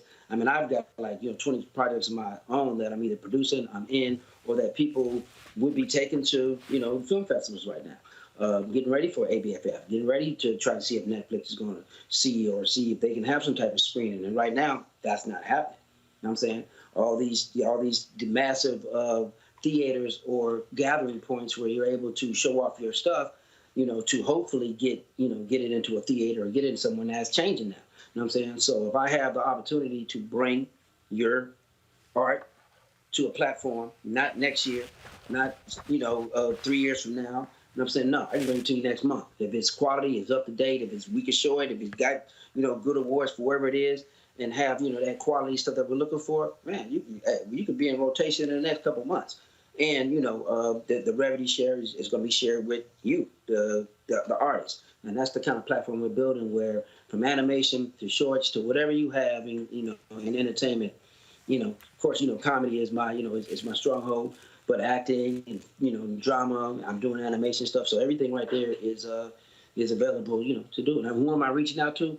People are already been, giving me stuff. I already have stuff that we're probably going to go to Netflix or Warner Brothers are dealing with, or we didn't get the right situation where we can not control our idea, but we can bring our ideas to life without them being watered down or often being, so they say, okay, well, we need to put this in, or we want that voice. That day of Hollywood is gone for me. You know what I'm saying? My art is my art. I've been doing what I've been doing for 30 years, been successful, and I don't need no validation. And that's what some people just need, a chance to show their art.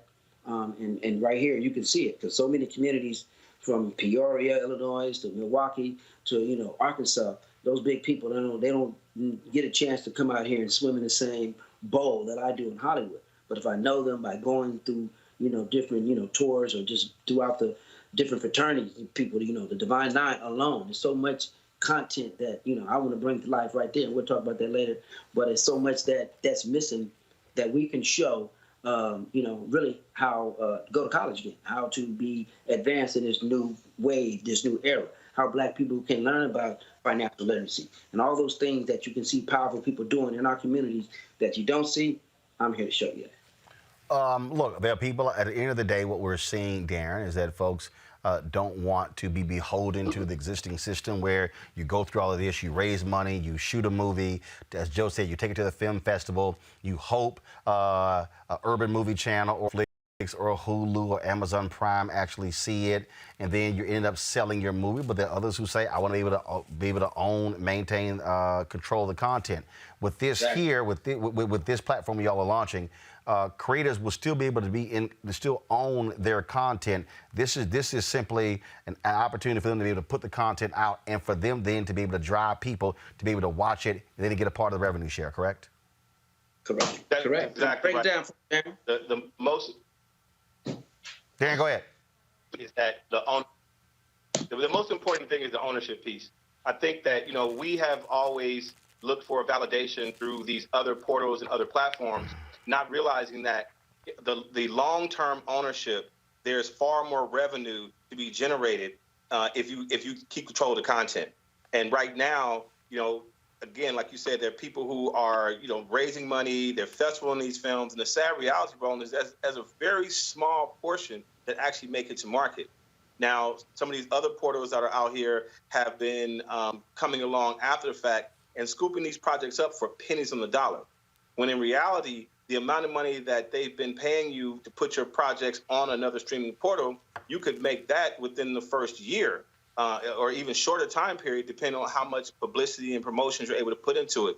And so that's where I realized where my value could really be leveraged with content creators. And so in addition to providing the streaming distribution portion, what we're also providing is the publicity, marketing, and promotions. Because we know that that's where a lot of projects lack. That, the creatives, they're really good at putting together content and creating something that we know our communities will love. I mean, I think the movie we have up right now, Pawn Shop, is a great example. It's a film that we know speaks to the audiences that we target and that we know we will appreciate this film. We did a digital screening. We put the movie out on a digital platform for free for a couple of weeks just to allow people to give us the feedback, and the response was overwhelming. 145,000 people tuned in to view this movie and left some of most comments from, we need more films like this. How do we get to see more of this type of content? And it really validated what we were doing. And so now it allows the content creators to see the lion's share of the revenue. And so if you have content and you've been looking for a distribution portal and you didn't want to just give it to a streaming platform and you felt like, hey, I think this movie has a chance to really compete, here's the opportunity for you to take that movie direct to consumer. It's almost like how Tyler Perry started his career when he started taking his plays, on the road himself. It's Eazy-E, it's Master P. It's all those people who were willing to bet on themselves because they knew the audience they were trying to reach. We've just been very fortunate to find a platform and a partner that will allow us to help those people go to market with their content. All right. How can folks reach y'all if they're interested in working with you? Well, the name of our company is COD, stands for Content Ownership and Distribution, or Content on Demand. Darren, you want to lead them to the portal that tells us that, besides all the other social program that we have from IG to everything else. Darren, take it away. So you can email me, and I'm going to keep it simple. It's D as in dog, S as in Sam, D as in dog, PR at me.com. So that's DSDPR at me.com. And obviously you can follow me on IG at Darren DPR. All right. DM me. I'm looking forward to it. All right. Darren Dickerson, Joe Torry, certainly good luck with it. Glad to have you on the show. And it is all about being able to control our content and be able to own. Thanks a lot, gentlemen. Hey, man, thank you, man. And we want your show. 2 films coming up. Who is Gatsby Randolph and Troubled Waters, starting, the Harry Lennox. Say it again, Joe. What are those 2 movies?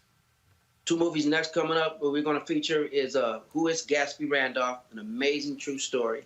And after that, we're going to Troubled Waters, starring Harry Lennox. Okay. All right. We'll be looking for it. No doubt. All right. Thanks a lot. Thanks a bunch. Y'all take care. You too. All right, bye-bye. All right, folks. Many of us were talking about, of course, what took place on Saturday with all of the audio issues with Teddy Riley and Babyface in their versus battle. Then on Monday, when they had round 2, they get all together, folks like me headed home, finished the show. This came up. this is what we saw.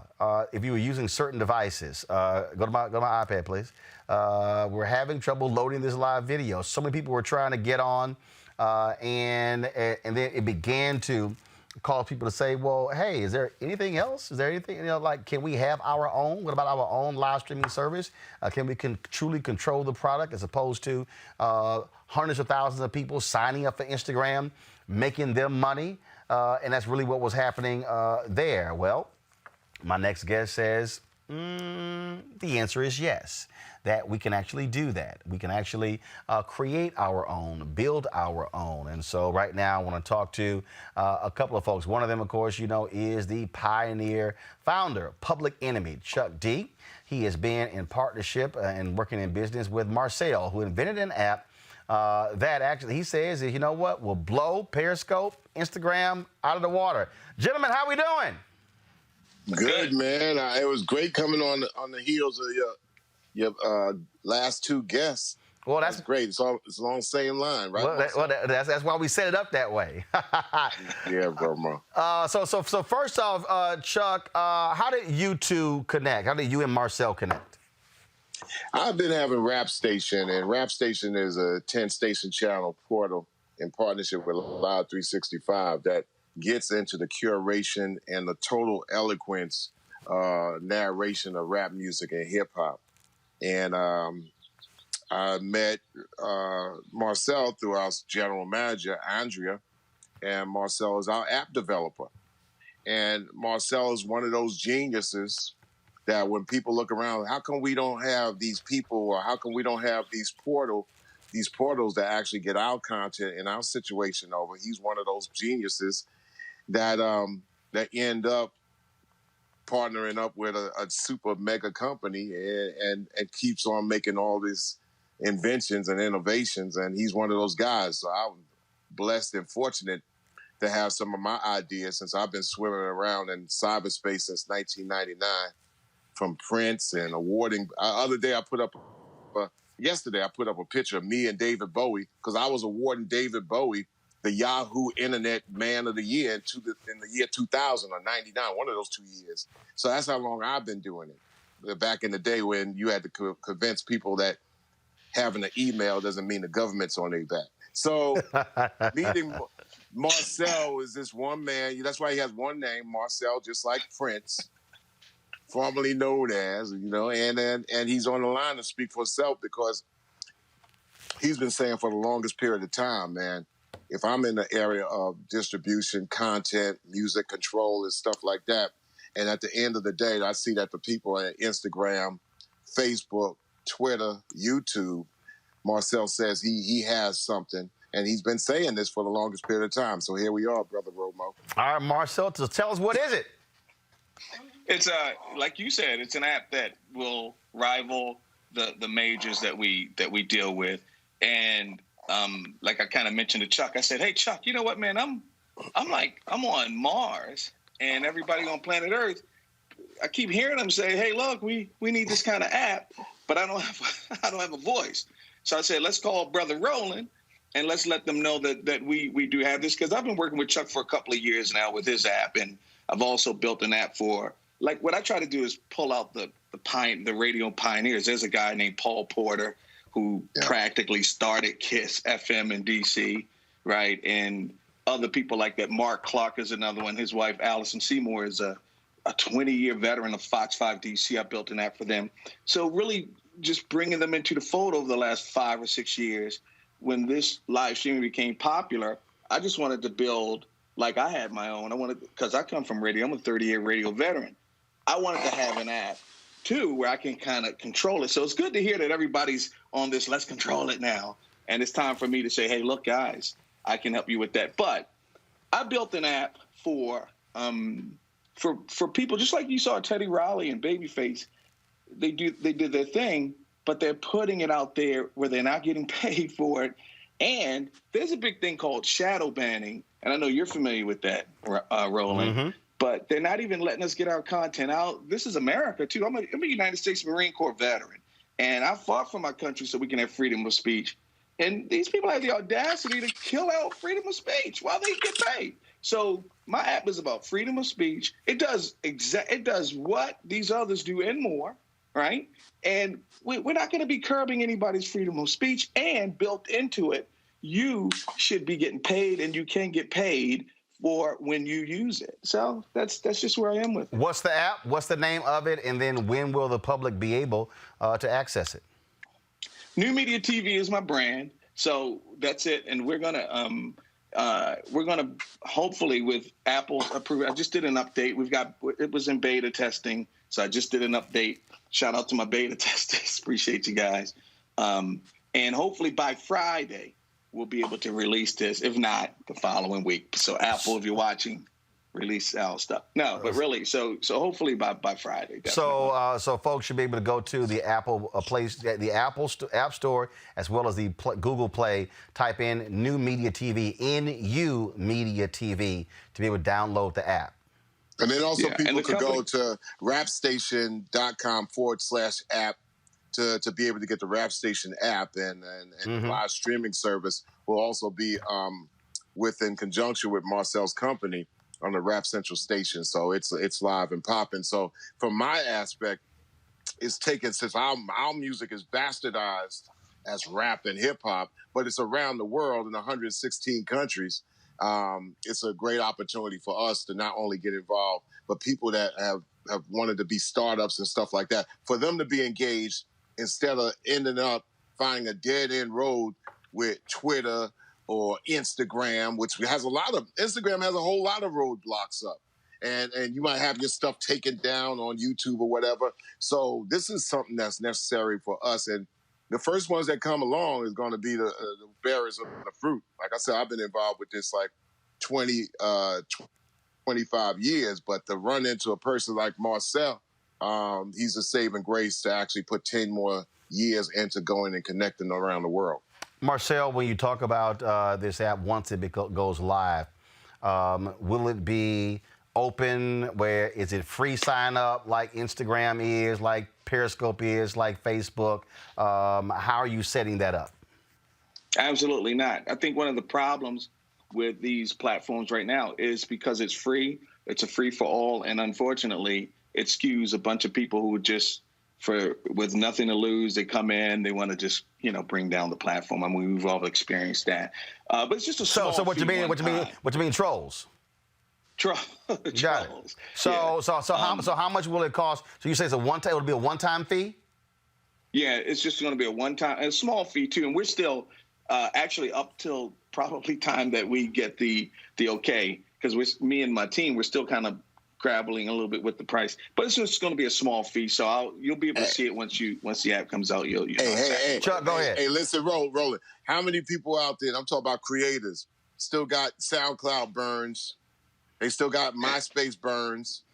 They got all these burns, as everybody kind of offers you the cookie or the cracker, so to speak. They go bite it and find out all their content is loaded up in the middle of something that they could wipe away with a swipe of a hand. So yeah, to do this at a clip of $1 or whatever, you know what? That's separating the bitter from the sweet. And in fact, what you're talking about, and that happened with MySpace, where all of that content got completely wiped, and they were like, "My bad." Yo, man, and I'm trying to tell you, putting all your stuff up on Facebook. Look, one thing Marcel had taught me, he said, all these systems that y'all putting on Twitter and all, and Instagram, Periscope, YouTube, and especially Bookface, let me tell you, they talk about virus now in real life, they one hack away from your stuff being wiped, and then a whole bunch of, oh, well, my bad, and in order, go ahead, tell them what you tell me, Marcel, all the time. One hack away. That should be a name of a theme. One hack away from all your ish being wiped, gone. That sounds like the next PE album. One hack away. Marcel, go ahead. One hack away is going to happen one day. Now, you know what though? He's absolutely right, and I've been trying to drill this into everybody that I come in contact with, because it's true. And, just like we had the coronavirus, look, who would have thought, I live in Vegas, who would have thought they would shut down Vegas and New York? at the same time, right? And they did, California and everywhere else. And same thing can happen. Wait till, and I don't know if they're going to do it on purpose or somebody will do it, trying to bring down whatever, but wait till you can't get on to your favorite social media, right? And it's a week, and then it's 2 weeks, and then it's 3 weeks. You're gonna realize just how much you're dependent on it, and you're gonna wish that you had your own platform. So here's two things here, Roland and Chuck. We're not just talking about my platform that's going to rival these others, right? But we're also talking about get your own platform, okay? So that when you have a platform and you're on a platform like mine that's going to totally allow you to have free speech and make money in it, right? But you also are going to be able to make sure that you bring those people that you meet in my platform over to the platform that you own, preferably an app, so you can send notifications and do the same thing in your app, right?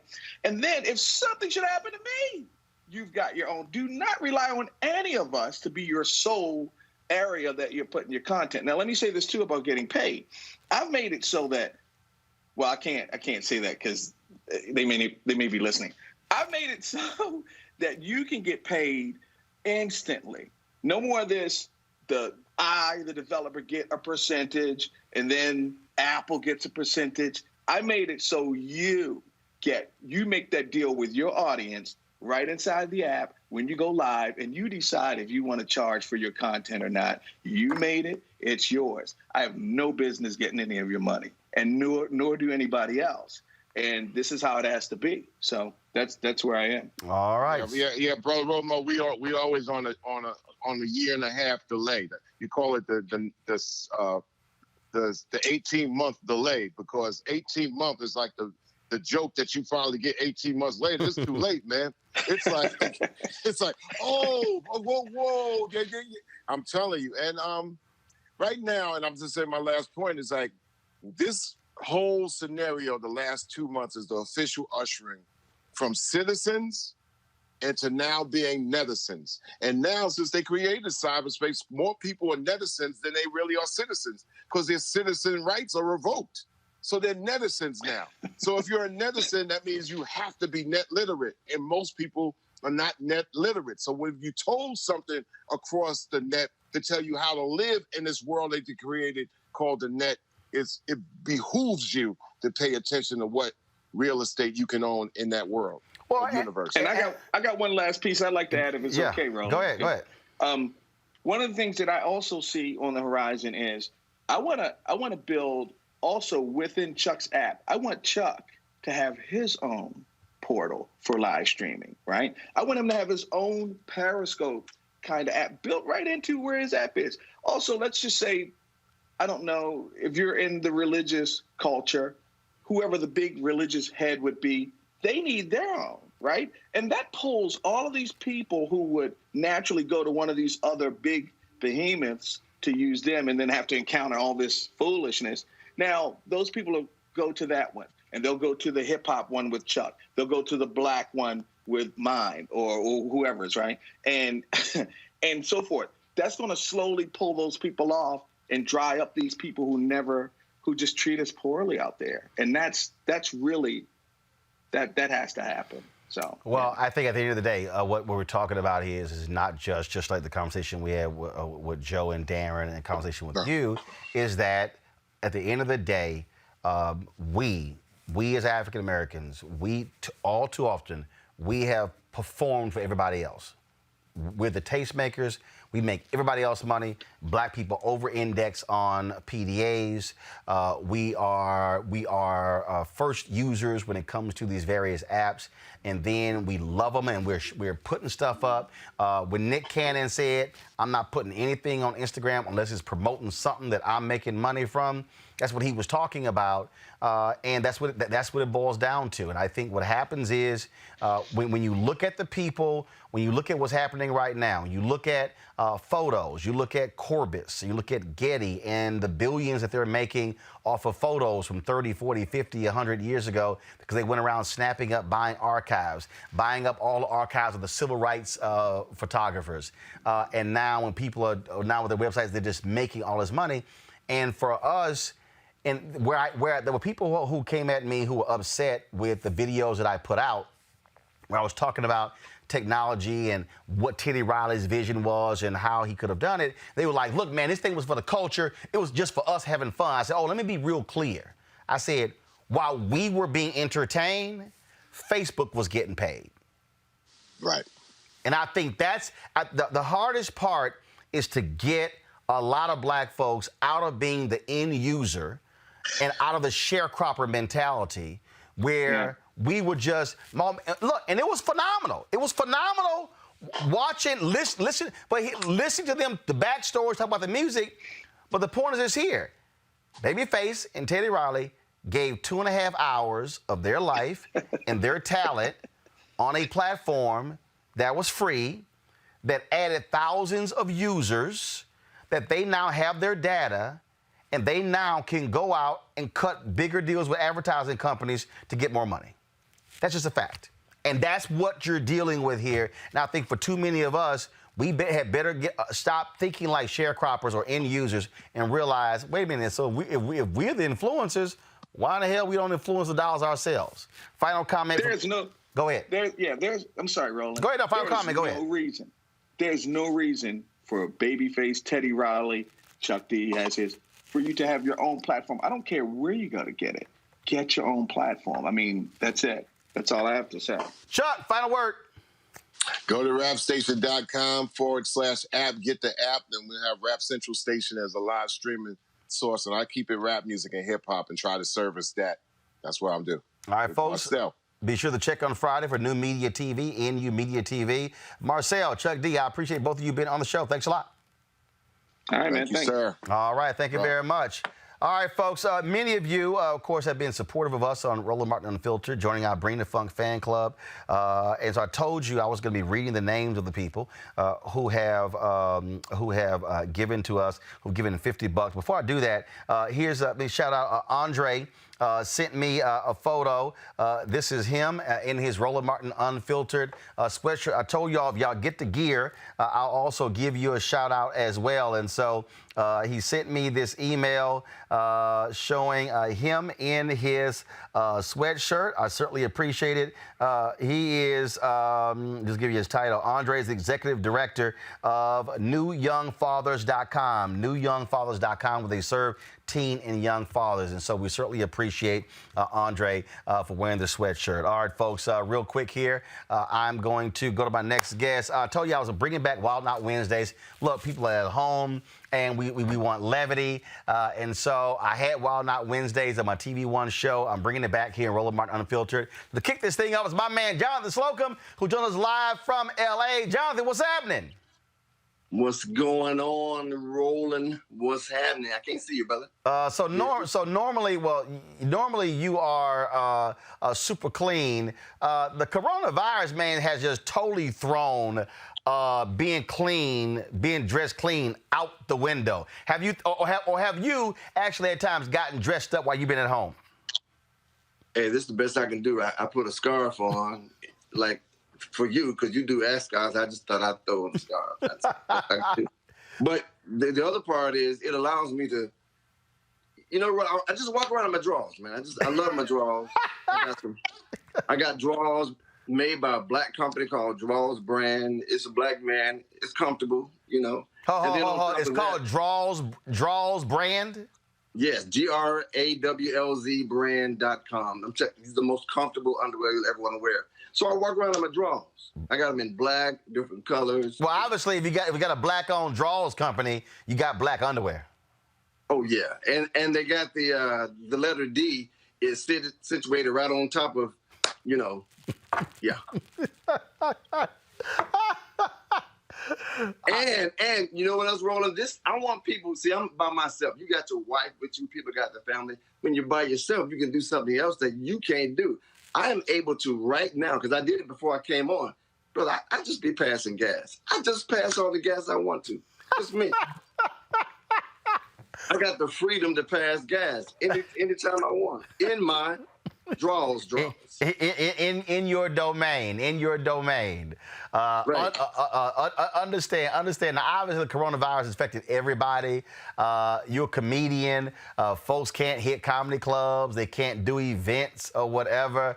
And so, how have you been trying to keep your comic game sharp when it's just you at the crib? Well, you know what? First of all, people kind of reach out. I did something the other day for Delta Airlines. Shout out to Carmitra Burton. She did a happy hour for an organization that she's also part of. Had me on to, kind of do the funny with them and just keep it light. So people reach out to me. It's hard to not have an audience, man. It's the hardest thing to do. But, people need a little laughter, and they can count on me, to give them the best that I can. But the benefit of social media is you got an audience. You can talk to them every single day. And I do. I don't do as well as some of the others because I'm not used to the social media in the way that a lot of comedians. I'm getting better with it. In fact, you've already told me through my one-on-one powerhouse session I had, I got to repurpose and rediscover my gift. Yeah, we had a conversation yesterday, and he was like, "Now I know you're gonna be hard, but I know where." And you came. He's like, "Yeah." John was like, "Now I know you're gonna be hard, but I know where it's coming from." I have. What did you say? You said I have prepared myself. I've covered myself in oil for what's coming. Yeah. But it's the skin thickening oil because I knew you and you came with it. I'm telling you. And if you want a one-on-one with Roland, y'all, I'm telling you, it's worth it. He allowed me to pay him 75 cents. That's all I could afford. We had a powwow. You my man. So we were talking, and so this week, yesterday was the 4th anniversary of the death of Prince, but on Monday was actually the 69th birthday of Luther Vandross, late Luther Vandross. Right. And man, and I was sitting there when I was on your YouTube channel, I saw this bit you did where Luther Vandross leading a prayer service, leading a choir. Yeah. Well, no. Well, here's the thing. I used to do this thing where certain churches, if they're progressive. And shout out to Dr. Tony Evans in Dallas, Texas. He's one of those people. And I always said that if certain people came into this church, they would change their music. It would be automatic. So I do this thing with James Brown, Smokey Robinson, Luther Vandross, and one of their hit songs, once they come on the platform, it'll just suddenly change into what I guess you're going to show now. All right, y'all go, let's see. Y'all go ahead, go to my iPad. This is Jonathan Slocumb. As Luther. Set the atmosphere. Yeah. Yes. A little reverb on the mic. Please welcome Mr. Luther Vandross.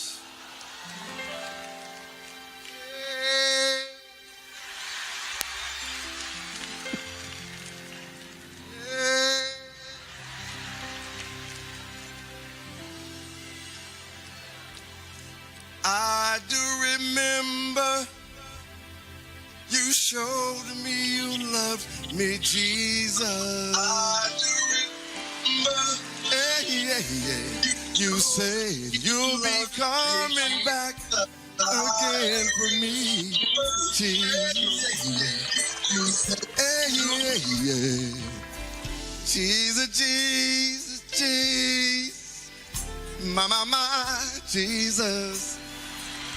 I want you to know that I love you. I really do. Long ago,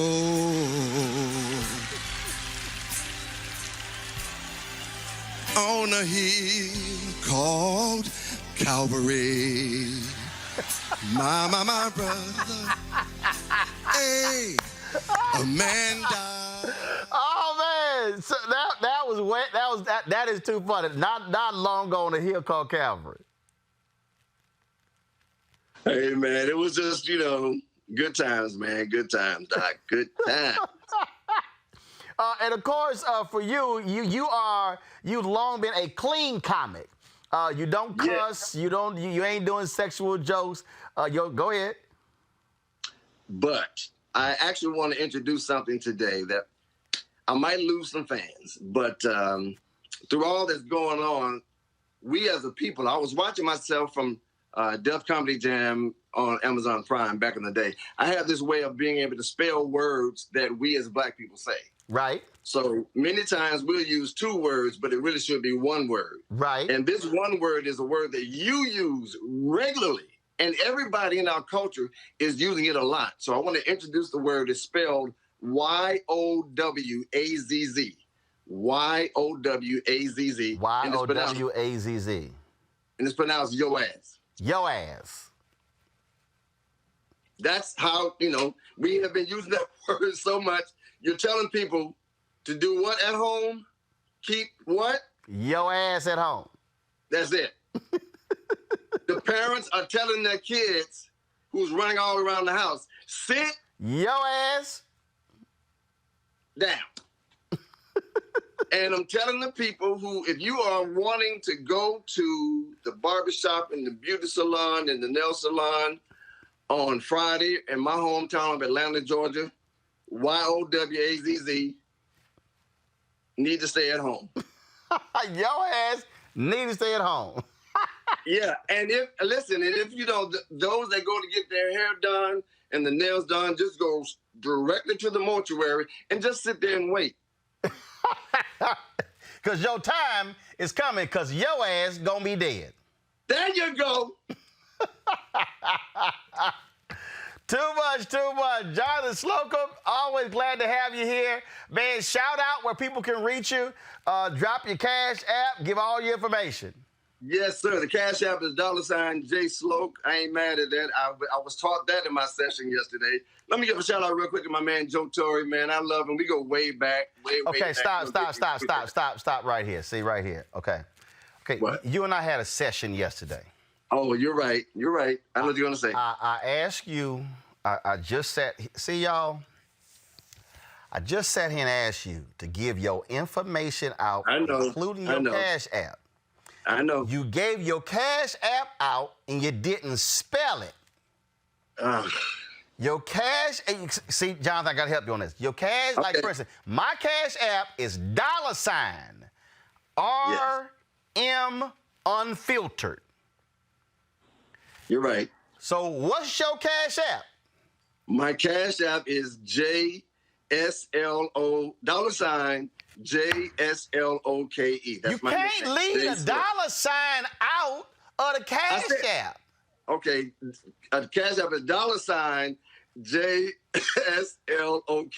J Sloke. Then I said, where can they reach you?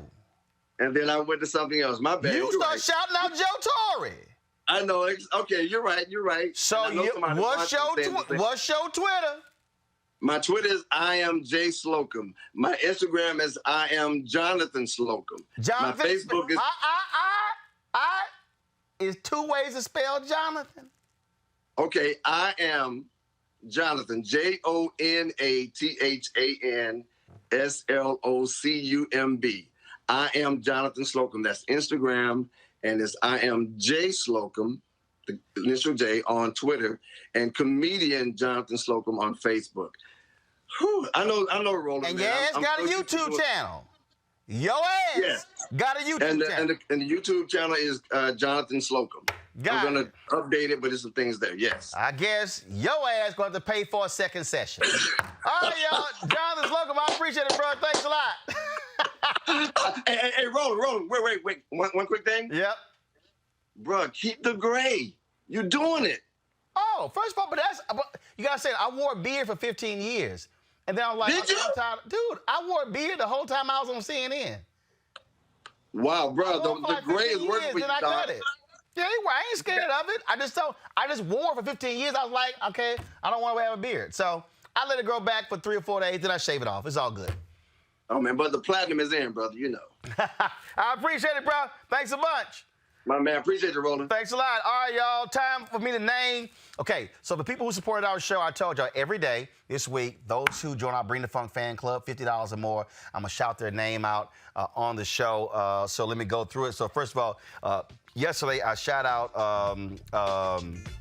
B Dizzle, as well as Conscious Thought on YouTube. Y'all are super givers. And so y'all get an extra shout out, B Dizzle and Conscious Thought. Krista Butler, Christopher Williams, Clarence Oglesby, Clifford Sparks, Debbie Hall, Derek Moore, Derek Brown, DeWanna Shields, Danella Houston, Gail Bowens, Glennis Bryant, Gloria Williams, Gregory Mack, Harry Alexander, Ina St. Luce, Jackson Terman Consulting LLC, Smart with the Business, Jadonna Sanders, Jermaine Wells, Jenna Sinkfield, Joe Temple, John Colburn, Julian Wilson, Karen Mack, Kip Killebrew, Keisha Manley, Leonard Green, Lori Saunders, Malik Kafele, Marie Hammond, Maya, Melvin Sanders, Morris Jones. Y'all, somebody type name.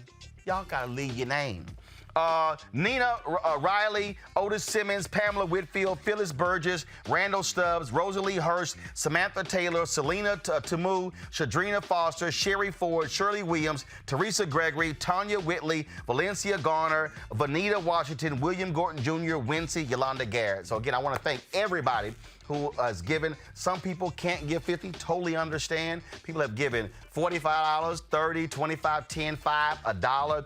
All goes to support this show, to pay our staff, to pay our technical stuff as well. Our goal here is to give you the best content. Y'all, what you are not seeing black comedians. Okay, you might see they'll put DL on, they'll put other big name comedians. Our deal is we want to give a lot of folks an opportunity to be able to share with you. So thanks, Jonathan Slocumb. Again, you're not seeing folks talk about what Joe Torry and Darren Dickerson is doing on those cable networks. You're not seeing them talk about what Chuck D is doing with Marcel, of the creation of this live streaming app. You're not seeing that on CNBC and CNN and Fox News and MSNBC and ABC and CBS and NBC. You ain't seeing that on those other channels as well. You're not seeing the conversation. Who do we have on the show today? Yo, Congressman Al Green, the mayor of Albany, Georgia. Folks, we had great guests on today's show, giving you the kind of information. That's why we do what we do every single day, to give you the kind of content you're not seeing anywhere else, and we don't have to ask anybody's permission to do so. Later this week, we got Chris Paul, Hug Your Lowdown, announcing the comedy thing that they're launching. There's a sister who also has created her own virtual reality device, her own headsets, and she's going to be doing a virtual comedy concert. And so we're going to have her on the show next Wednesday. In addition, Charlamagne the God's going to be here. Y'all, this is why we do what we do. Roland Martin Unfiltered. Support us. Cash App, right there. Pull it up. $RM Unfiltered. PayPal, pull it up. PayPal.me/R Martin Unfiltered. You also, if you want to pay with a credit card, go to RolandMartinUnfiltered.com. You can use the Square card. Address, our company, we're, of course, headquartered company-wise in Chicago. It's New Vision Media, N-U, Vision Media, VISION, 1327 West Washington Boulevard, Suite 102, B as in boy, Chicago, Illinois, 60607. And so if you want to send in the payment, you can do that. Our goal is real simple. We want 20,000 of our followers. Y'all, right now, it is the number of y'all who are watching. It was 2,600 y'all watching on YouTube. Right now, we've got more than 700 who are on Facebook. We got more than 100 on Periscope. Y'all, we don't sit here and have to hope and depend somebody else do something. We can build our own platform, and that's what we're doing. So join our Bring the Funk fan club. Give the $50 or more. You're going to get a personal shout out tomorrow as well. All right, y'all, I got to go. I'll see y'all later.